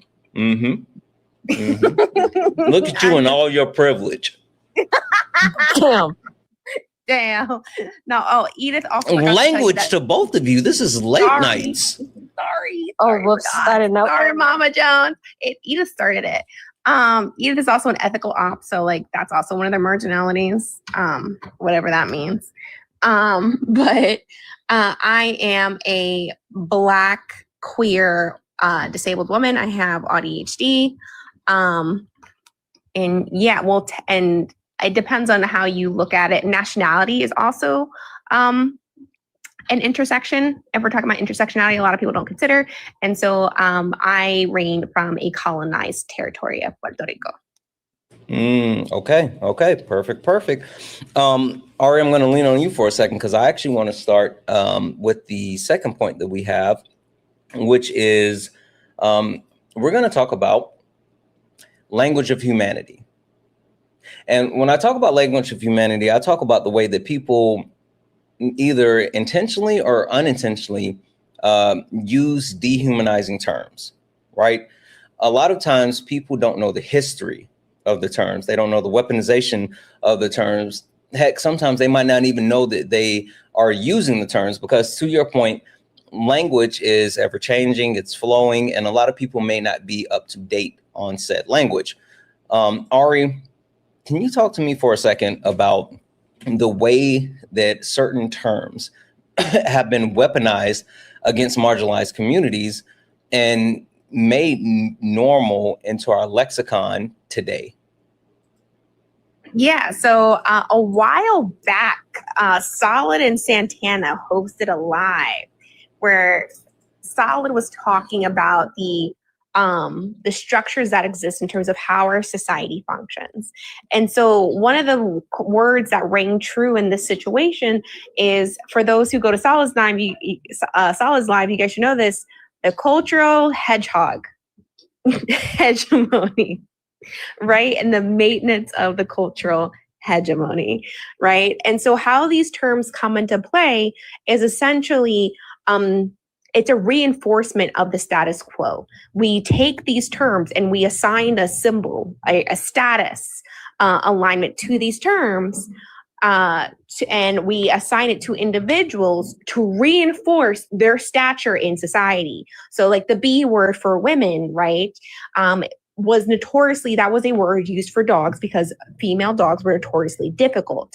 Then we assigned that to women to reinforce that this woman is being difficult and stepping outside of her role that I see that she needs to do under a patriarchal construct. And so I need to remind her place that she's being difficult, and thus I'm going to call her the B word. Same thing for the N word with Black people, same thing for the F word for queer people, and so on and so forth. So it is a maintenance of reminding someone one's place in the cultural status quo. Absolutely. That is a great call out. I think a lot of people lack the understanding as far as what that looks like when people are rolled back into the quote unquote hegemony, right? And how they're also kind of vilified if they don't conform to the different things within, the societal roles. I wanted to come to Edith, but Edith looked like they're dealing with MAGA Mobile. Edith, Whoa. Okay. Edith, approximately, how old are you? I'm 26. 26. Okay, so you're not necessarily in my age range. Okay, I'm still gonna give you this one. There was a time where people rampantly just threw the R slur around, right? Mm-hmm. And the R slur wasn't used as like, oh, it's something that we're used to degrade people. It was just like words that was used interchangeable between friends and words that were said in music. It was just something that was commonplace. And then people start to understand like how it has been harmful and how it negatively impacts people, and like, oh, maybe we shouldn't just be throwing around the R slur. But now there's a grouping of people that are part of my generation, and some younger, but it wasn't necessarily part of like their lexicon, but definitely a part of like my generation's lexicon, who are openly pushing back and saying, I'm not going to have you police my words. I've been saying this all my life. Why? No, I'm going to keep saying this. Why is there a group of people that are so adamant about holding on to these harmful terminologies that clearly there is a direct through line as far as how it's weaponized against marginalized communities? Why do they stick to wanting to use that so bad? I wish I had an answer for you. I don't know. I think a lot of it comes down to being super ignorant about like the people who it was used for, because I've heard a lot of people with like ADHD or autism say, well, I'm neurodivergent, I can reclaim that slur.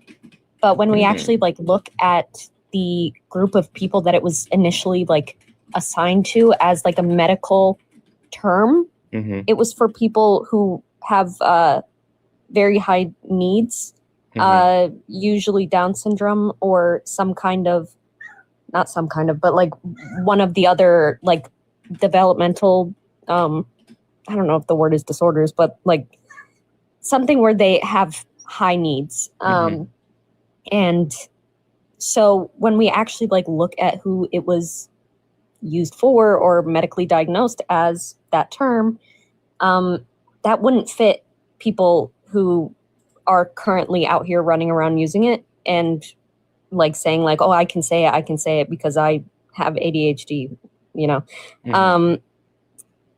And so, sorry, Violet wants to. No, you're fine. You're fine.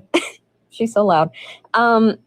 But yeah, it's literally just people trying to be edgy and not understanding where the word actually comes from and why it is so harmful to use.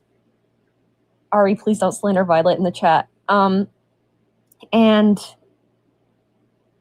yeah. I don't know. What do you say to those people that when receiving pushback, they're just like, oh, it's just a word. Like, you guys are just being too sensitive.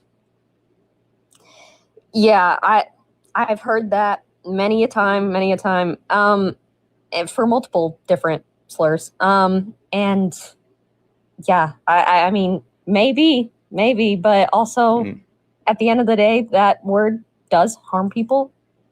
People are always talking about, oh, it's just a word. It's not, words can't actually hurt you, but there is a psychological effect that comes with especially slurs. Yeah. Like, it doesn't matter. It is harmful. Yeah. No, I think a lot of people think that, oh, it's just a word. It's just a word. But they don't understand how, and that's why I often talk about, like, when using the N word, right? A lot of people say, oh, you should just get over it. It's just a word. Well, like, with Black people, not only the etymology, the history, the actual usage of the word has a deep, long history of harm. Like, while Black people were being called the N-word, they were literally being strung up from trees or beaten or, like, dismembered. And so while today there might not be a direct one-to-one connection with people utilizing the word and those things happening, there's still, the word is still rooted in that actual connection. And that's something that we can't get away from. And that's something that we have to talk about. But yeah, thank you, Edith. Give me a second here. Corey, I saw that you had your hand up. I was about to come to you next. I had a question, but I'm going to let you say what you have to say first. And then I got a question for you. Yeah, so when we're talking about reclamation of specifically that slur, in comparison to like the N-word, where the vast majority of people that it harmed have a say in reclamation. They're able to participate in that discussion. They're able to voice their opinion and articulate whether or not that's okay and who can engage in that. The vast majority, maybe I shouldn't say majority, but a large portion of the disabled community that word specifically targets, which is developmental and intellectual disabilities, don't get to participate in that conversation, whether it be because they can't, they're either nonverbal, or because they otherwise are unable to. We don't get to say for those individuals what's okay and what's not, because they didn't get to participate in the conversation, and they're the ones it harms the most.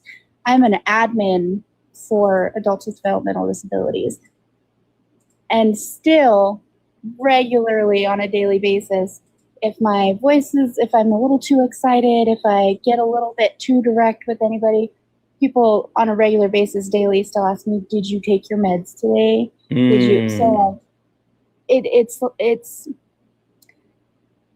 we're not there to where that's even something that we should be discussing, because we can't even, in the field we all work in, recognize when there's ableism happening. Yeah. Which that could just be my brain making that connection there, but yeah. No, listen, first I'm going to say this. You guys better stop trying to jump ahead. We're literally going to talk about that in a second, but I think that's a great call out. I'm just going to stop there because I don't want to say what I was going to say, because we're going to talk about that in a minute, but that's literally a great call out.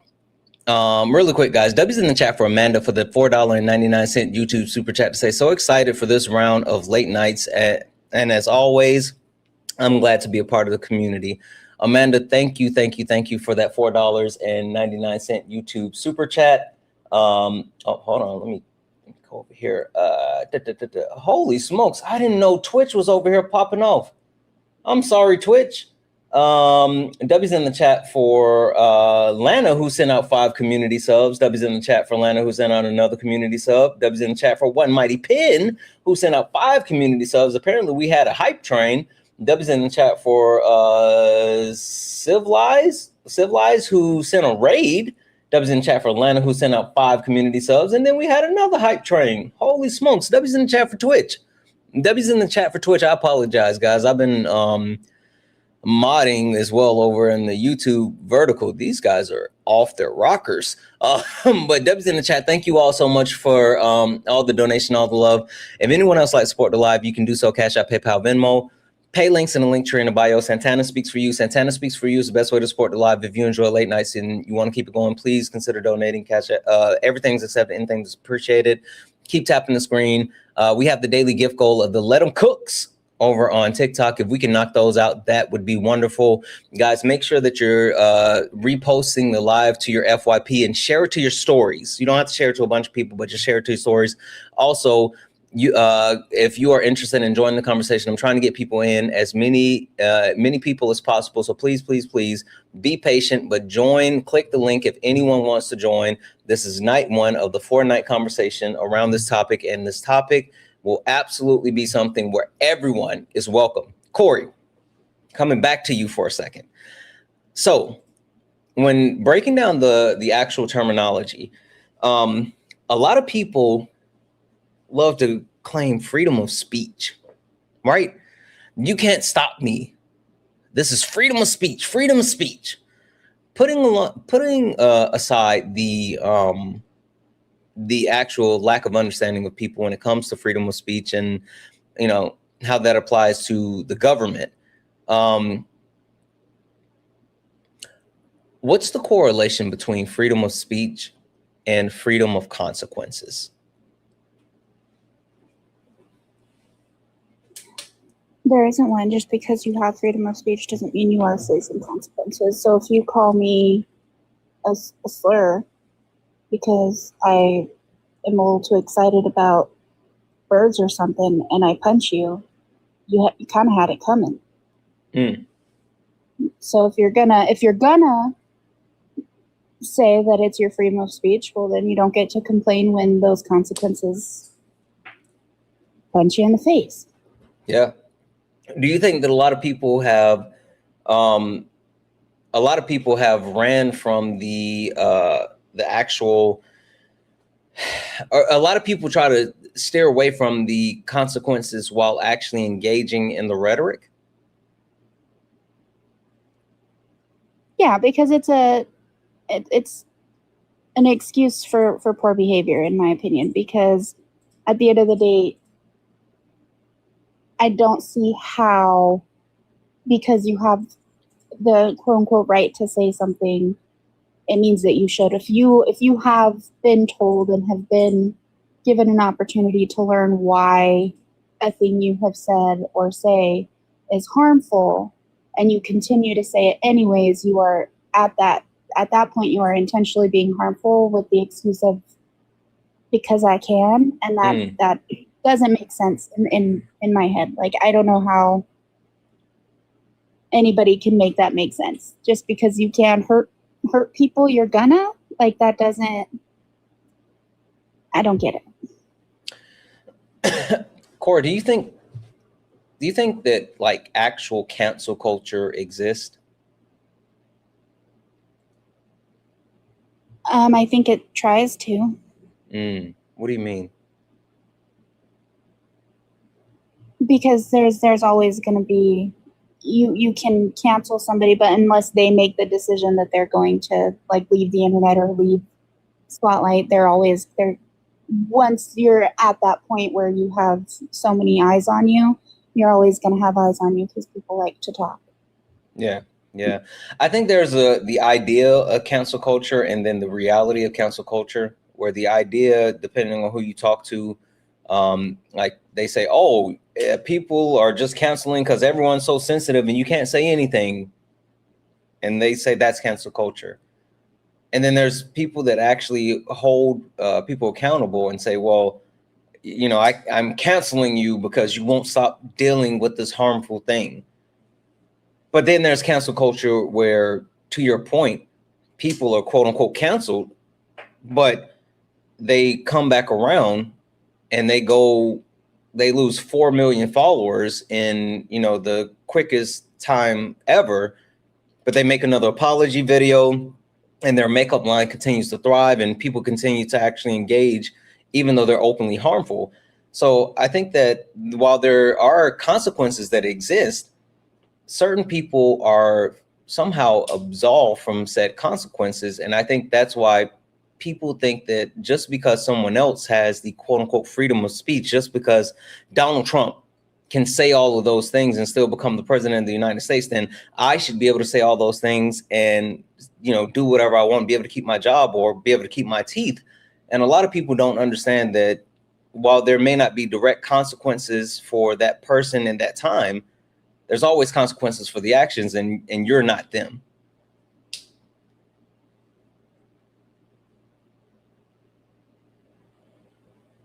Yep. Great add-on, Corey. Nerdy. Nerdy, coming to you. Nerdy, coming to you. Understanding that a lot of people don't have the full scope of understanding why consequences are needed. It seems like a lot of people just feel like consequences, like they just want to do the hateful, harmful, racist, sexist, classist, fascist stuff without having to face those consequences. But then when there are people that are held accountable for consequences, then it's not necessarily the example for other people to stop. Why is it that when people see, let's say like Chud the Builder currently being held accountable, I don't know if he will overall be held accountable, currently being held accountable for the consequences of his actions, why instead of people like taking a step back, you've seen people like really lean into not only him, but into the ideas that he's expounded? Well, I personally think it's because I think it's because his racism is not taken seriously in this country. Well, probably worldwide. So, I mean, you see him gains like hundreds of thousands of dollars in his GFM when, you know, and it's like, and people like him, they get rich off of it. So it's like seeing somebody do it and they're like, well, heck, man, all I got to do is just, you know, do some F stuff and I can make so much money off of this particular situation. And it doesn't seem like there are real true consequences, you know, because we see it all the time with like he probably, like, I hate to say this, I have a feeling that he'll get a slap on the wrist. He won't get it will not get taken seriously as it should, because our country is still based in white supremacy and nobody ever acknowledges. I mean, the government has never like meaningfully acknowledged chattel slavery. So we can't expect people to just all of a sudden wake up and say, hey, this person is doing the things that we're allegedly supposed to be against. And then secretly they're donating to his GoFundMe. Yeah. No, I think there's a lot of people that pretend to actually care about the things. But instead of actually caring about the things, they want to actually vilify other people. They want to lean into like the rhetoric. They don't want to be the person that's out front facing the consequences, but secretly and quietly they want to champion said consequences. May I add one thing? Sure, go ahead. Well, actually, no, hold tight just for a second, because I want to share something really quickly, because I think that like when it comes to people like pretending to actually stand behind a thing and then champion something, but really they just want to be the thing that they're pretending that they're actually fighting against. One of the reasons why this topic is so needed this evening is because of people like this. This is a donation that I just got for 2 cents. And so the donation says, nice to see you getting away from racist and negative content. maybe you're seeing you've been harmful to communities you're trying to help. Good for you to grow and possibly change. Now, the interesting thing about this is the quote unquote racist and negative content is the calling out of racism, is the calling out of misogyny and sexism, is the calling out of all of these negative and harmful things. But it's only negative for me because I'm the one calling those things out, not because it's actually happening, but it's because I make people like Steph here feel uncomfortable. I make Steph feel uncomfortable because while she is part of a marginalized community being a woman, she's still white. And whiteness and proximity to whiteness will always lean into the marginalization of every other community. So us talking about the way that people are harmed and the systems that exist, that's me being negative. But to Steph's point, she said, well, nice to see you getting away from racist and negative content. Steph, I don't know if you've been paying attention to this conversation this evening, but I'm literally talking about how Black people are part of marginalized communities. I'm talking about how queer people, how they're affected as far as being a marginalized community, how people with disabilities, they're a part of marginalized communities, how women are a part of marginalized communities. So this isn't something different than I've been talking about, Steph. It's just that I haven't been specifically been calling out white people. And so since I haven't been specifically calling out white people, you felt comfortable. And so I just took a moment to make sure that I made you very uncomfortable. I hope I made you very uncomfortable by calling you out directly. Thank you for your 2 cents. I apologize, Nerdy. You wanted to add something else. Oh yeah, no problem. That was a great call out because and I was gonna say, I feel like this is just my opinion. People can disagree, but I feel like introspection is one of the most hardest things for a human being to do. Everyone loves pointing fingers, but don't realize they got a few pointing back at them. Yeah. That's all I wanted to add. No. That's the big thing, right? I do think there's an opportunity for all of us to learn and grow and to be better in every situation, even myself, right? I'm not absolved of accountability. I'm not absolved of learning and growing. Heck, I get things wrong quite often and someone corrects me a lot. But yeah, but that's how we grow. That's how we grow. And just pointing fingers and saying, well, this is the problem without dealing with the actual problems that we have, like that's a bigger issue. But thank you so much for that. All right, really quickly, Jim, I want to come back to you. Are you still there? Yep, I'm still here. Perfect. Jim, I got one quick question for you. Terminology. People say that there's ways to reclaim words. And I understand the logic behind it for a lot of people. Now, in the Black community, I know that a lot of Black people have actively participated in reclaiming the N-word. That's not something that I participate in public spaces, but I understand people that do. Some gay men have said that they reclaim certain words that have been used to, been weaponized against people within the queer community or gay men specifically, just like I already mentioned the B word with women. What are your thoughts on reclaiming terminology that has been used to harm or disenfranchise these marginalized communities by people of those communities?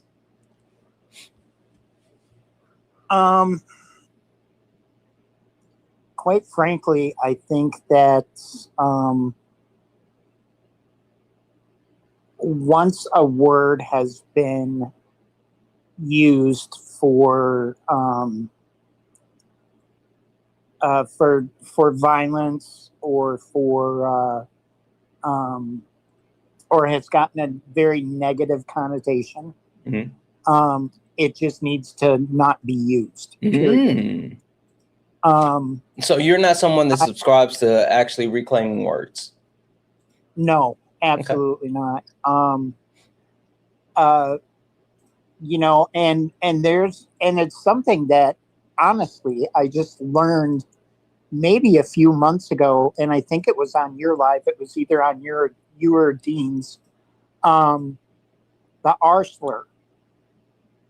Okay, now I grew up not far from a school for intellectually challenged adults and children. You mean people with disabilities? With disabilities, yes. Okay. And the terminology. Let's back off of that for a second. Let's talk about within your community. That's why when I gave the example and I talked about Black people, I was speaking on the terminology that Black people have reclaimed. I don't want to talk about the terminology for other people in other communities. Let's talk about terminology in your community. Okay. Yeah, I think once something has, and you know, the F word I never kind of understood, because anywhere else in the world it means sticks. So I really never figured that one out. But yeah, once it's been used to be harmful and hateful, I just don't use it anymore. Period. Okay. All right. Well, listen, Jim, thank you so much for coming up and hanging out with us this evening. Thank you for adding to the conversation. Okay, welcome. Thank you for having me up. Absolutely. Have a wonderful evening. And I just want to tell you, you've probably taught me more in the last year than anybody has ever taught me ever. So I appreciate it. I really do. I appreciate the sentiment, but if I have taught you more, then we gotta do some more growing together, Jim. Okay? Oh, absolutely. All absolutely. All right. Perfect. Thank you. Take care. Have a good one, Jim. All right. Bye-bye. Nerdy, coming back to you. What are your thoughts? What are your thoughts on reclaiming words? Because I know you actually brought this up at the beginning. And I see a lot of people who believe in that. And to Jim's point, some people don't. But, you know, I don't knock people. And I'll stick to my community. I don't knock people, Black people that openly, you know, use the N-word or whatever. It's just something I don't participate in, but I understand why people do it. What are your thoughts? I feel the same way. I will never ever tell a marginalized community that I'm not a part of how they can. The community that you're in. Wait. We're only talking about communities that you're a part of, not other communities. We only want to talk about the communities we're a part of. Reclaiming words that for communities that you're in. Like I just meant encompassing all. Like I'm not gonna tell anybody how they communicate with the world. Like if you want to reclaim the word, then by all means, please do, because we need more words reclaimed that we can take away that negative connotation to the word, you know. And if the part of the disability community wanted to use a word, I've heard people reuse the word SLW. I don't agree with it, but again, I feel like I'm on the outskirts of the disability community, so I'm never gonna tell somebody not to use a word. You know, same thing with the N-word. Even though I'm Black biracial, like not everyone considers me Black, so I can't go around saying the N-word. Don't let anyone invalidate your Blackness. I appreciate that. Like, but that's a whole nother conversation. I don't know if I want to get into that. we are going to get into that, just not tonight. But yeah, absolutely. Yeah, but honestly, I think that like if it gives you that empowered feeling of being of like, yeah, I'm taking this forward, what you gonna do about it, then by all means go for it. That's my opinion. Yeah. Okay. All right. Well, Nerdy, thank you so much for coming up and hanging out with us this evening. I'm going to drop you down, okay? Thank you. Can I say one little thing real quick? You got it. I love your background because the street where the gay couple's walking down, I know that street by heart. I saw you say that. I saw you say it in the comment section. Yeah. I had to drive down that dang street so many times. Is that in LA? It's in Long Beach. It's on Broadway Street. I thought it was. That's the gay. They call that the gayborhood. Okay. All right. I love that street. Perfect. Well, thank you guys. Have a great night. Thank you. You as well. Corey, what say you? Words. Well, words yeah, make sentences, and sentences make paragraphs, and paragraphs makes essays, and essays can be long-winded, and I don't like long-winded things or long-winded people, but I do like wind in general because wind can be breezy, especially on a hot summer day. Never mind. Anyway. Yeah, those were certainly all words. Those were words. Those were words, and they did make sentences. No, I actually specifically requested up because there's somebody in the comments earlier that while we were talking about the current terms that we use, who stated that they consider it a superpower. It's a different ability. It's a superpower. Please don't do that because that is harmful because it's not a superpower. It actually, I think I'd probably be a lot more successful, and I'm pretty successful as it is, but I've had to work really, really, really hard to get here, and I still don't, even as an admin, I supervise managers and their staff, and I still don't get the same treatment as my coworkers. My coworkers don't get asked if they took their meds today. My coworkers don't get asked if they need to go see their doctor to adjust their meds. As a funny haha, like there's a lot of stuff that even I'm working in the community that I'm a part of, and I still get that. So it's super frustrating to see when people do that because it's invalidating. It is not a superpower. I don't have superpowers. I worked really hard to overcome something that's really hard. And still have to deal with it. Court,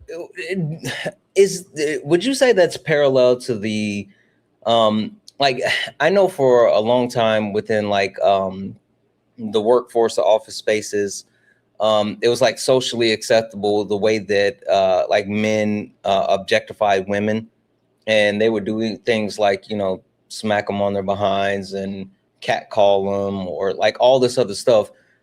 Like, would you kind of make a connection as far as how like people try to normalize that thing, normalize that now, and like how that it's kind of similar to that? It is. It absolutely is. And I think that my coworkers with it, because I'm pretty open at work. I'm like, I'm a scatterbrain. So, and I openly in the middle of the day will be like, I forgot my name. So that doesn't help it. But also when it's people that I'm not close with, because like I have friends that say it and it doesn't really have an have to do a mop in that's kind of bad. Your MAGA mobile just kicked in. No, it's your MAGA mobile. No, it's yours. No, it's not. I forgot what I was saying. You were calling to tell me about your car's extended warranty. Something like that. But no, I think that there is a connection there. And it is very similar. Because people don't really consider that that's something that it's kind of an insecurity, and also really invalidates the work that I'm doing. Yeah. And it's a lot. Absolutely. I think that's it's interesting that not only do you deal with that from with the personal aspect, but you deal with that from a professional aspect. I would think at the very least the ability to get past that in a professional sense would exist, but man. Okay. All right. Well, Corey, anything else that you want to add before I drop you down? Nope, that's it. All right. Thank you, Corey. Right. Thank you for not being that mean to me this evening. I'm not mean to you. Mm. When? We'll see. Bye. Not right now. Dubs in the chat for Corey, guys. Edith, or actually, hold on, because I'm going to hold you hostage. Noah, I want to come up to you. You haven't had an opportunity to even do an introduction. I don't understand why you would come at the end of the night. You've been here all night and haven't requested up. So the only thing I was eating some sweet green. The only thing that I can think of is that you're here to cause mayhem. Like, that's literally the only reason that I believe that you're here right now. I'm 100% positive that you're here to cause problems. I wanted to spend time with Ari and Edith. That's it. Okay. Noah, can you tell the people really quickly, are you a part of any type of marginalized communities? And if so, which ones? Yeah, a few different ones. I'm Black, communist, DL, tether presenting. Get the fuck. I'm sorry. Language, Ari, and Noah, be serious. Gee, well, what did I just? I literally just called it. Hold up. Literally just not called in the press category. We're not about to do this. No, this is a serious. I'm dead ass. A serious conversation. And also, you can't say those words. This is late nights. My mom is listening. Okay, what would you like me to refer to myself as, man? What happened to? No, I heard that too. Communist wasn't a joke. I actually do think like being Black and being a radical compounds. I do kind of see that. That's the only reason I didn't see that. No, because, absolutely. Like, especially the way that the premise of being a communism is, like, the people use it as a pejorative and like not even knowing what it is or what the premise of communism is, and then also like people use it as a scare tactic. I give him some credence with that. I don't know if he was joking or not, but like I wasn't joking. Yeah, I do lend that to. Yeah, I would say that as well. And then he said tethered. No, I heard him. And that's presenting. I'm not a tether. That was a joke, but DL wasn't a joke. Yeah. I was being serious too. Yeah. So DL's the third one. All right. Noah, we talked about a lot of things, and I know you've been here like throughout the evening. Is there anything specific that you wanted to add to anything, or did you want me to run where we are? I was kind of in and out. I'm not gonna hold you because, like I said, I was okay. You know, so help me with this. So we're currently on the topic of like reclamation of words, right? We've been digging into the overarching premise of, it says the language of inhumanity, but just talking about like dehumanizing terms and the way that they're used. We talked about like the history of it, and when people try to joke things away and say, oh, it's just a word or blah, blah, blah, blah, blah. And then even how people try to mask it behind freedom of speech. I got a direct question for you, Noah. Black people. Hey, Noah. 1350, right? Black people. Why is it that it seems like Black people, overall, we as a community have such a hard time with removing these harmful terminologies from our lexicon? Which ones are you referring to? Just there's a lot of them. There's a lot of them. Like, at least I see this with people that are around my age or older that, like, I know earlier we were talking about like the R slur, right? But there's a bunch of terms that used to be quote unquote socially acceptable, but now they're stigmatized. And instead of people within the Black community being willing to move off these harmful terms, they tend to hang on to it a little bit longer than other people. Any ideas of why that may be a thing? I don't know if I necessarily agree with like the premise. I mean, I think there's some social conservatism among Black people, but like I've also like read like different studies and stuff. Like I do think Black people, I can speak for the United States, constitute like the most like progressive or like radical political body within this country. Because sometimes I hear this thing about like, I don't know about when it comes to like ableist slurs, but specifically I hear this idea that like Black people are like uniquely or exceptionally homophobic, which I very much reject. Yeah. I think obviously like you have like the influence of like the Black church and stuff, and that producing a sort of like attitude towards like gay or queer people.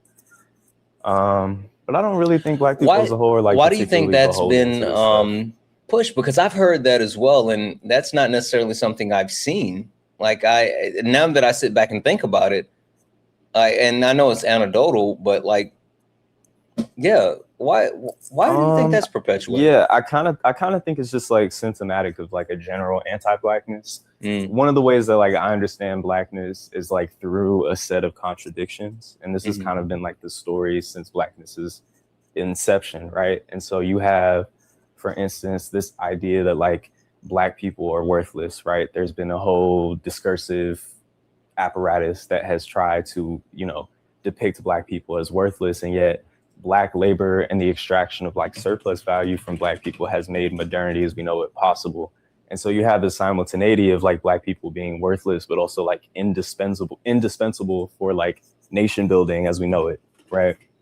And I think similarly, you have Black people who empirically are much more radical, much more like progressive, or whatever word you want to use, than, you know, other groups of people, and yet are still pathologized as backwards, as conservative, as all these things. Yeah. Really quickly, Edith, I'm so sorry. By the time that I looked over and I saw your message in the comment section, you were leaving. If you had a second and you want to come back up just to give like a quick closing, rounding out, you're more than welcome. If you want to come back another night, you can. I saw what you said, but if you got to go, then absolutely. But thank you for coming up. I just didn't want to shortchange you if you had anything else that you wanted to add. No one's scared of you, Noah. W's in the chat for Edith. I'll say this one more time, guys. If anyone else like to support the live, you can do so. Cash App, PayPal, Venmo, pay links and links are in the bio. Santana Speaks for You. It's the best way to support late nights. If you're over on YouTube, you can send a super chat. I will read that out. Can we knock out the Let 'em Cooks? Is that possible? There's 412 people here. I know for a fact that we can knock out the Let 'em Cooks. We need, what, 61 more? Can we knock those out? Can we also tap the screen? FYI, guys, this is night 1 of a 4-night topic around. I need to move this down a little bit.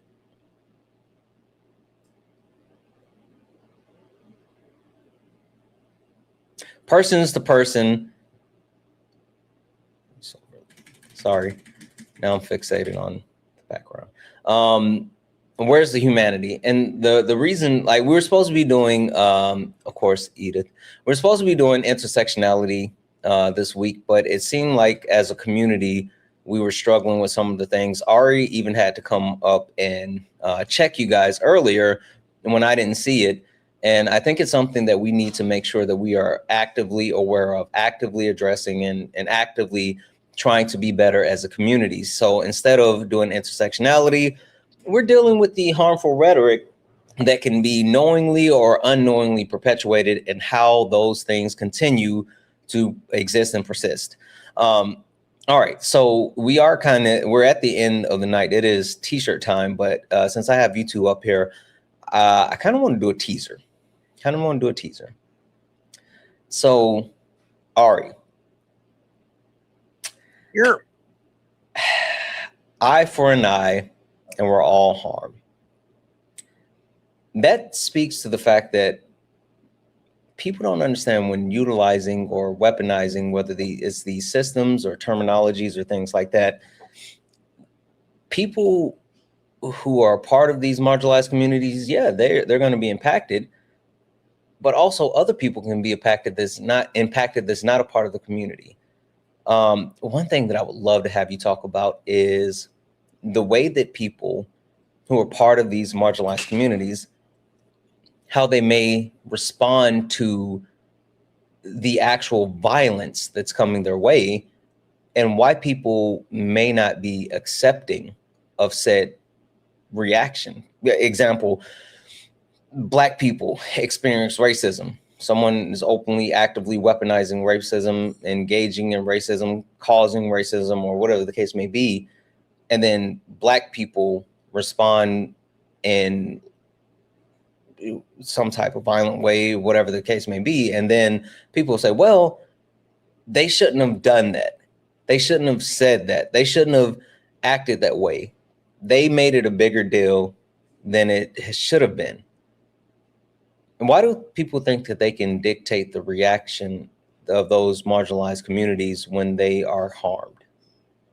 White supremacy. Dun, da, da, da. And the word of the day, tone policing. Tone policing. And also for the maintenance of the cultural hegemony, right? That, like, I Noah loves to speak towards this, so this is like literally right up his alley. But the status, to maintain the cultural status quo means to also look towards palatability, respectability, and the basically the termination of resistance, right? And so when people are defending themselves in violent ways, right, people don't like that, right?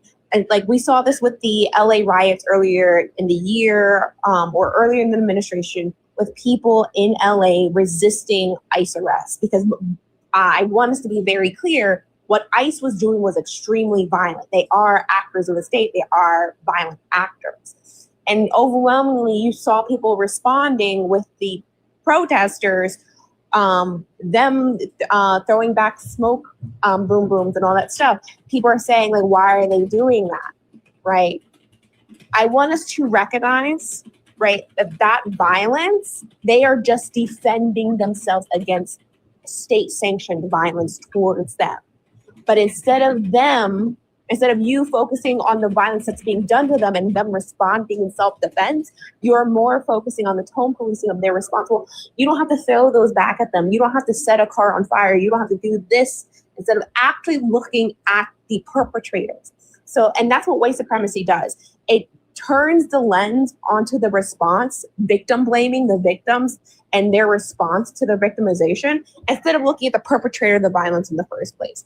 So overall, that's how white supremacy facilitates in all these areas, is it always turns towards the victim and their response instead of ever turning an eye to the perpetrators. Yeah, I think a lot of people lack the understanding because they don't necessarily feel the impacts. And so it goes back to the case that's currently the hottest case that's in the public when it comes to Carmelo Anthony, right? And the whole premise of people trying to say, well, stand your ground, and how, well, stand your ground seems to work very well for a specific group. But then when other people try to quote unquote stand their ground, the reaction isn't justified. Noah, why is it that in cases like Carmelo Anthony, other people like, George Zimmerman can quote unquote stand his ground against a young black man while he also has a weapon and he's the aggressor? But Carmelo Anthony, they say that he's using a disproportionate amount of response or force for the response. Why is Carmelo Anthony's response not justified, but George Zimmerman's response justified?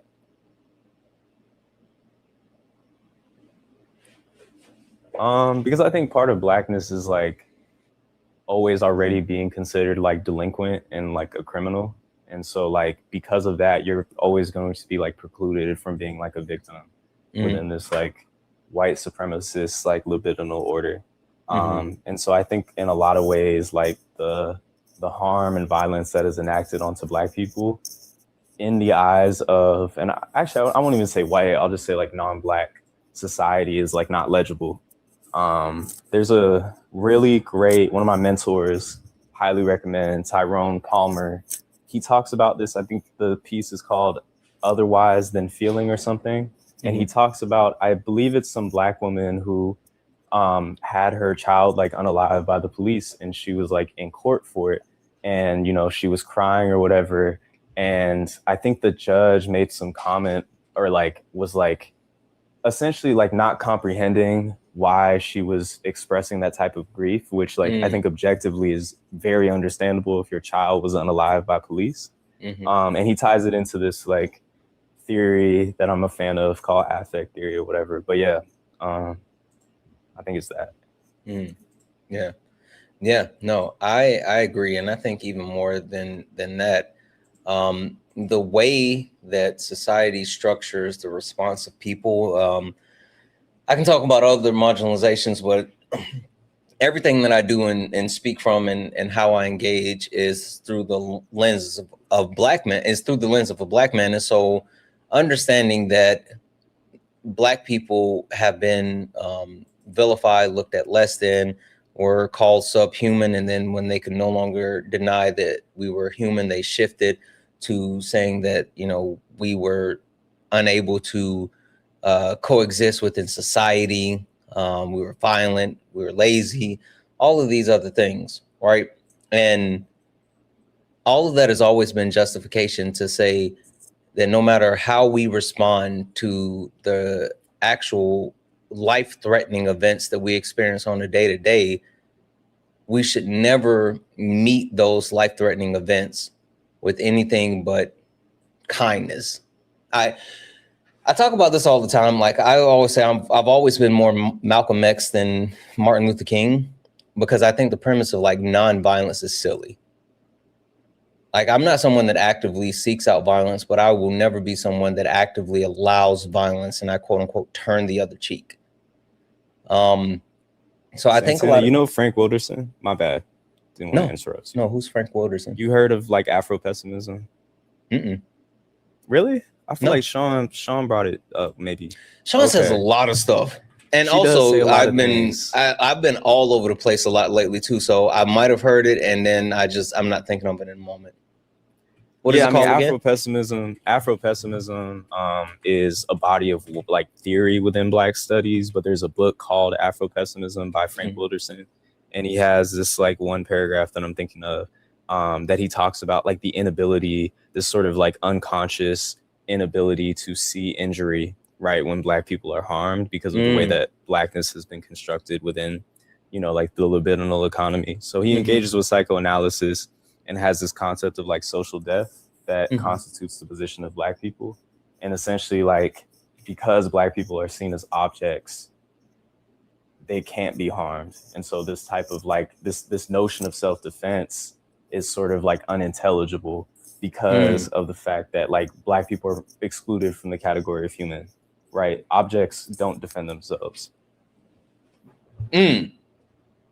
Wow.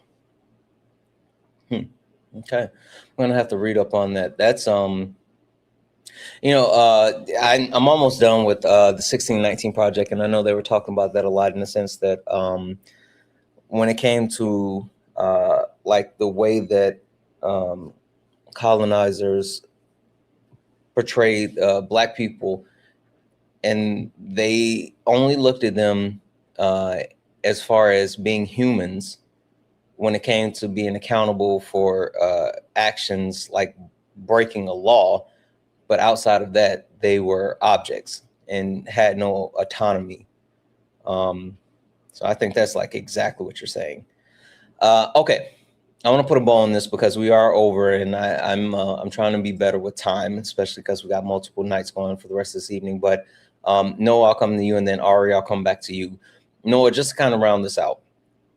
The reason why I think this topic is really needed is just because a lot of times people engage in these things and they don't know it. Sometimes they engage in these things and they actively do know it. But I disagree with the premise of just letting people figure things out on their own, and even more so saying that if you don't talk about things, it'll just go away. Nor do we need to talk about these things? Which aspect? Just like the whole like topic. all these marginalized communities, the way that they're, being harmed, the systems that continue to perpetuate it, like all of it. Yeah, no, absolutely. I think what's really needed is like a very comprehensive understanding and like robust one of how these marginalizations exist. You know what I'm saying? Because like for me, I think people tend to understand, or at least are like privy to like the interpersonal aspect of these things, right? And they're aware of things like slurs and stuff being harmful. but I think people don't see the connection between like the interpersonal and the structural, which I think really needs to be made explicit, and like specifically like how these identities are embedded within like political economy. And so like, right, like capitalism makes use of these different sort of like categories of oppression to, you know, create classes of people whose labor can be extracted, right? Whose surplus value can be extracted. So I think understanding it both through like the discursive elements, right, which would be like the slurs and these like ideas of people being like subordinate or whatever, as well as like the material sort of like economic aspects of these like marginalities. Yeah. So I agree. The one thing that I'll say as well is I know we're at the point where a lot of people are hitting like the 101, but I think there's absolutely a comprehensive need to expand it and go into a deeper level. And I'm hoping that's something that we can get to as a whole. So like I completely agree. Anyway, no, thank you for coming up, even though, you know, you're on CP time or whatnot, and chose violence as soon as you got up here. Appreciate you. All right. Have a good one. Ari. I got a tough question for you, and not necessarily a tough question for you, but a question that I'm just gonna lean into it and let everyone who is still here indulge. I threw this question out to people earlier, and we were talking about like the different systems, right? Whether we're talking about racism, sexism, ableism, queerphobia, like all of them, and how there is a direct connection, whether it's the way that it's propped up or the way that it's used to further capitalism, politics, or patriarchy. What's the connection, Ari, and why? Why is the connection? Yeah, like all of it. One foremost, I think everyone, like, as much as like you're saying, you said you're pausing the intersectionality conversation. This is an intersectionality conversation, right? Yeah. And I think it's important for us to call out like the term was coined by Kimberly Crenshaw in the understanding that based on your identity, you are going to have a unique experience, right? One, intersectionality does not compound. So like the oppression Olympics, one does not stop, because that also goes to the language we're using in terms of like more oppressed or things like that. It just speaks towards your unique experience, right? And that you, my phone. I thought that was the ancestors snatching you. It was my phone saying, "Take your behind to bed. It's midnight over here." I have a screen time alarm. It goes off at midnight. So that was the alarm going off. But overall, like it just speaks toward the unique experience and barriers one faces in life. Does it say you are exactly going to face that barrier, like and things like that? No, but these are things that you are more likely to experience. That is intersectionality. We are having an intersectionality conversation when we're talking about the slurs, the marginalizations, the isms, the phobias. And when we're looking at a lens of how like all these things exist, they are so entwined with each other that they all must be abolished and addressed in order to liberate everybody. I'm not kidding. You cannot liberate Black people without liberating women. You literally can't. You cannot address racism without addressing sexism. You cannot address capitalism without addressing racism. You cannot address ableism without addressing racism. These things are so enmeshed that it must be addressed. Also, when we're talking about marginalization, especially in the conversation of the United States, we also have to take into account religion and how that looks, and like the maintenance of Abrahamic religions and Abrahamic faiths and how that influences. If you ask me, the Abrahamic religions are the template for white supremacy, and that also is part of the conversation as well. Jeff had that conversation about deconstruction of religion, but like that's also part of these things and what maintains these structures.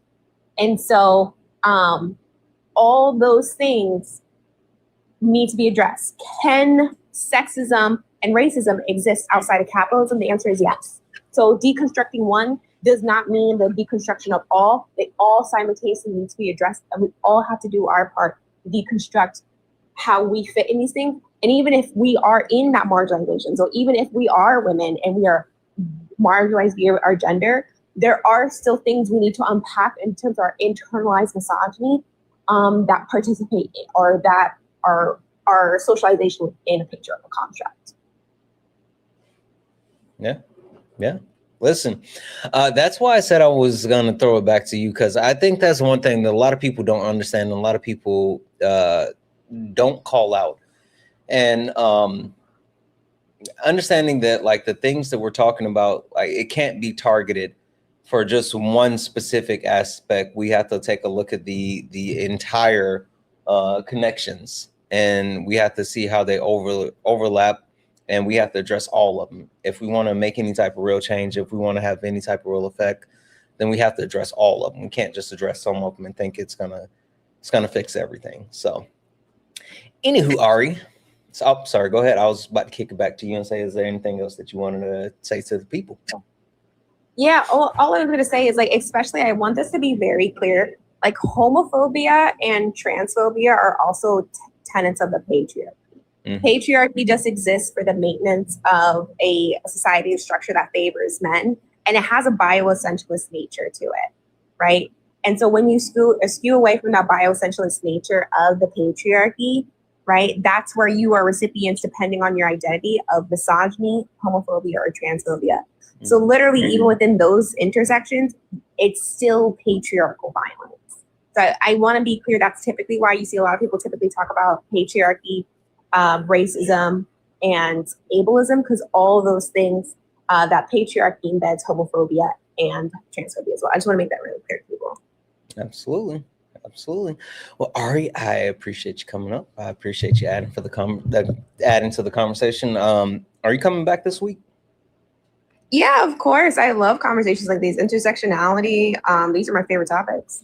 Yeah, I was telling management about, like, this topic, and she was like, "Oh, you should see if Ari would want to come on and talk." I was like, "I'm sure she'll be here, and I'm sure she'll request up if she wants to join in."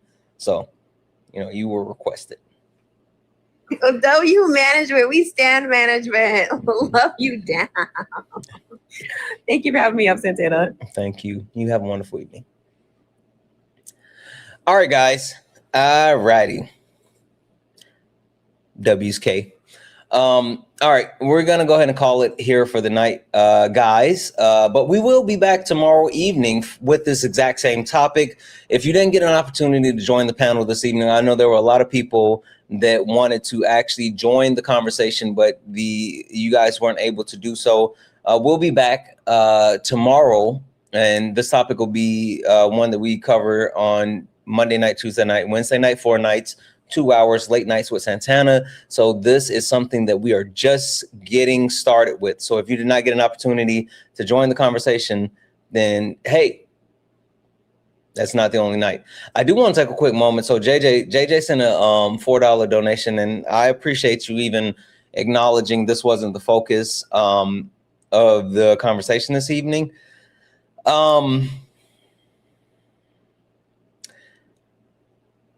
JJ, if you're listening, do me a favor, send me an email. Check the link tree in my bio, send me an email, and I can talk to you more about that. Yeah, I'll give you direct feedback, and we can talk more about it that way. But just send me an email. I think that would be a lot easier versus, just trying to tell you what I know here and possible routes. But shoot me an email, and I'll try to give you the best feedback that I can. W's in the chat for JJ for the $4 donation.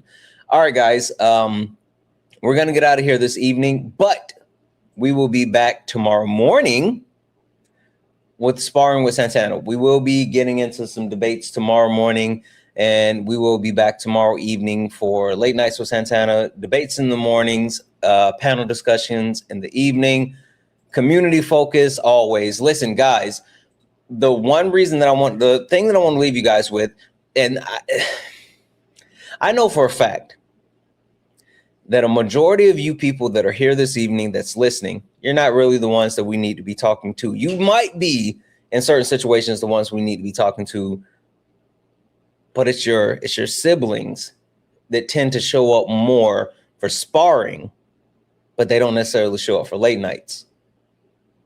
It's the ones that enjoy the debates and the conflict and the slap nuts donuts, but don't want to learn. Those are the ones we need to be talking about. And those are the ones we need to be talking to. But we as a whole are responsible for our community. And so while I'm going to make sure that we try to get this message and communicate this to the people that for some reason only want to show up for sparring, but don't want to show up for late nights, we're going to try to get this message across to them as well. It's your responsibility to get the message across to them. The reason why this is so important is because while we do have mods, while we do have K, while we do have a bunch of people that do so much to uphold and make sure that our community is flowing, one thing that we have is ownership within our community. And we police ourselves, we guide ourselves, we check ourselves. And I want to make sure that we are all equipped to be able to call out anytime these things are being perpetuated within our community, within our comments, within our society as a whole. So this is night one, and we got so much more to get into it. All right. Are we good? Are we good? You guys good? Thumbs up. Thumbs up. All right. All right. All right. All right. All right. All right. With that being said, guys, we are gonna go ahead and get out of here. You know how we do. Let's go. Yeah, this ain't your regular panel. Nah, we speak the truth. Late nights with Santana and Mama Jones watching. Better keep it clean.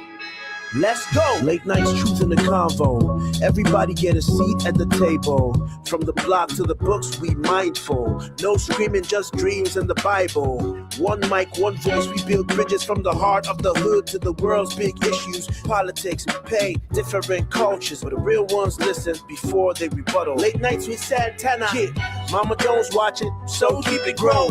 Ain't about flexing, this is purpose zone. Santana hold it steady when it might get hot. But we ain't here to fight, we here to connect the dots. Yeah, late nights with Santana. Hey, Dub is in the chat for the chat. Dub is in the chat for the chat. Guys, thank you for showing up for, which ended up being an audible to the original topic, but it's still something that is absolutely necessary. And I think this week is going to give us an opportunity to grow in so many ways. And I'm excited about it. I'm literally excited about the possibility of all of us becoming better together. I know that I need to grow. I know that I need to be better. I know that I have so much room for an improvement. And I'm hoping that you guys see the need to improve yourselves and come along with me. Let's do it together. Let's be better people together. We can do it. I have faith in you. And I know that you can do it because I know that I can do it because I know we can do it. All right. That being said, we're going to go ahead and get out of here. Thank you. Thank you. Thank you. Thank you, guys. I love you guys so much. From the bottom of my heart, thank you all for hanging out. I truly, truly mean that. Thank you. Thank you for all the gifts, the taps, the likes, the shares. Thank you all for hanging out. Thank you all for being absolutely amazing. I love you all. And as always, peace.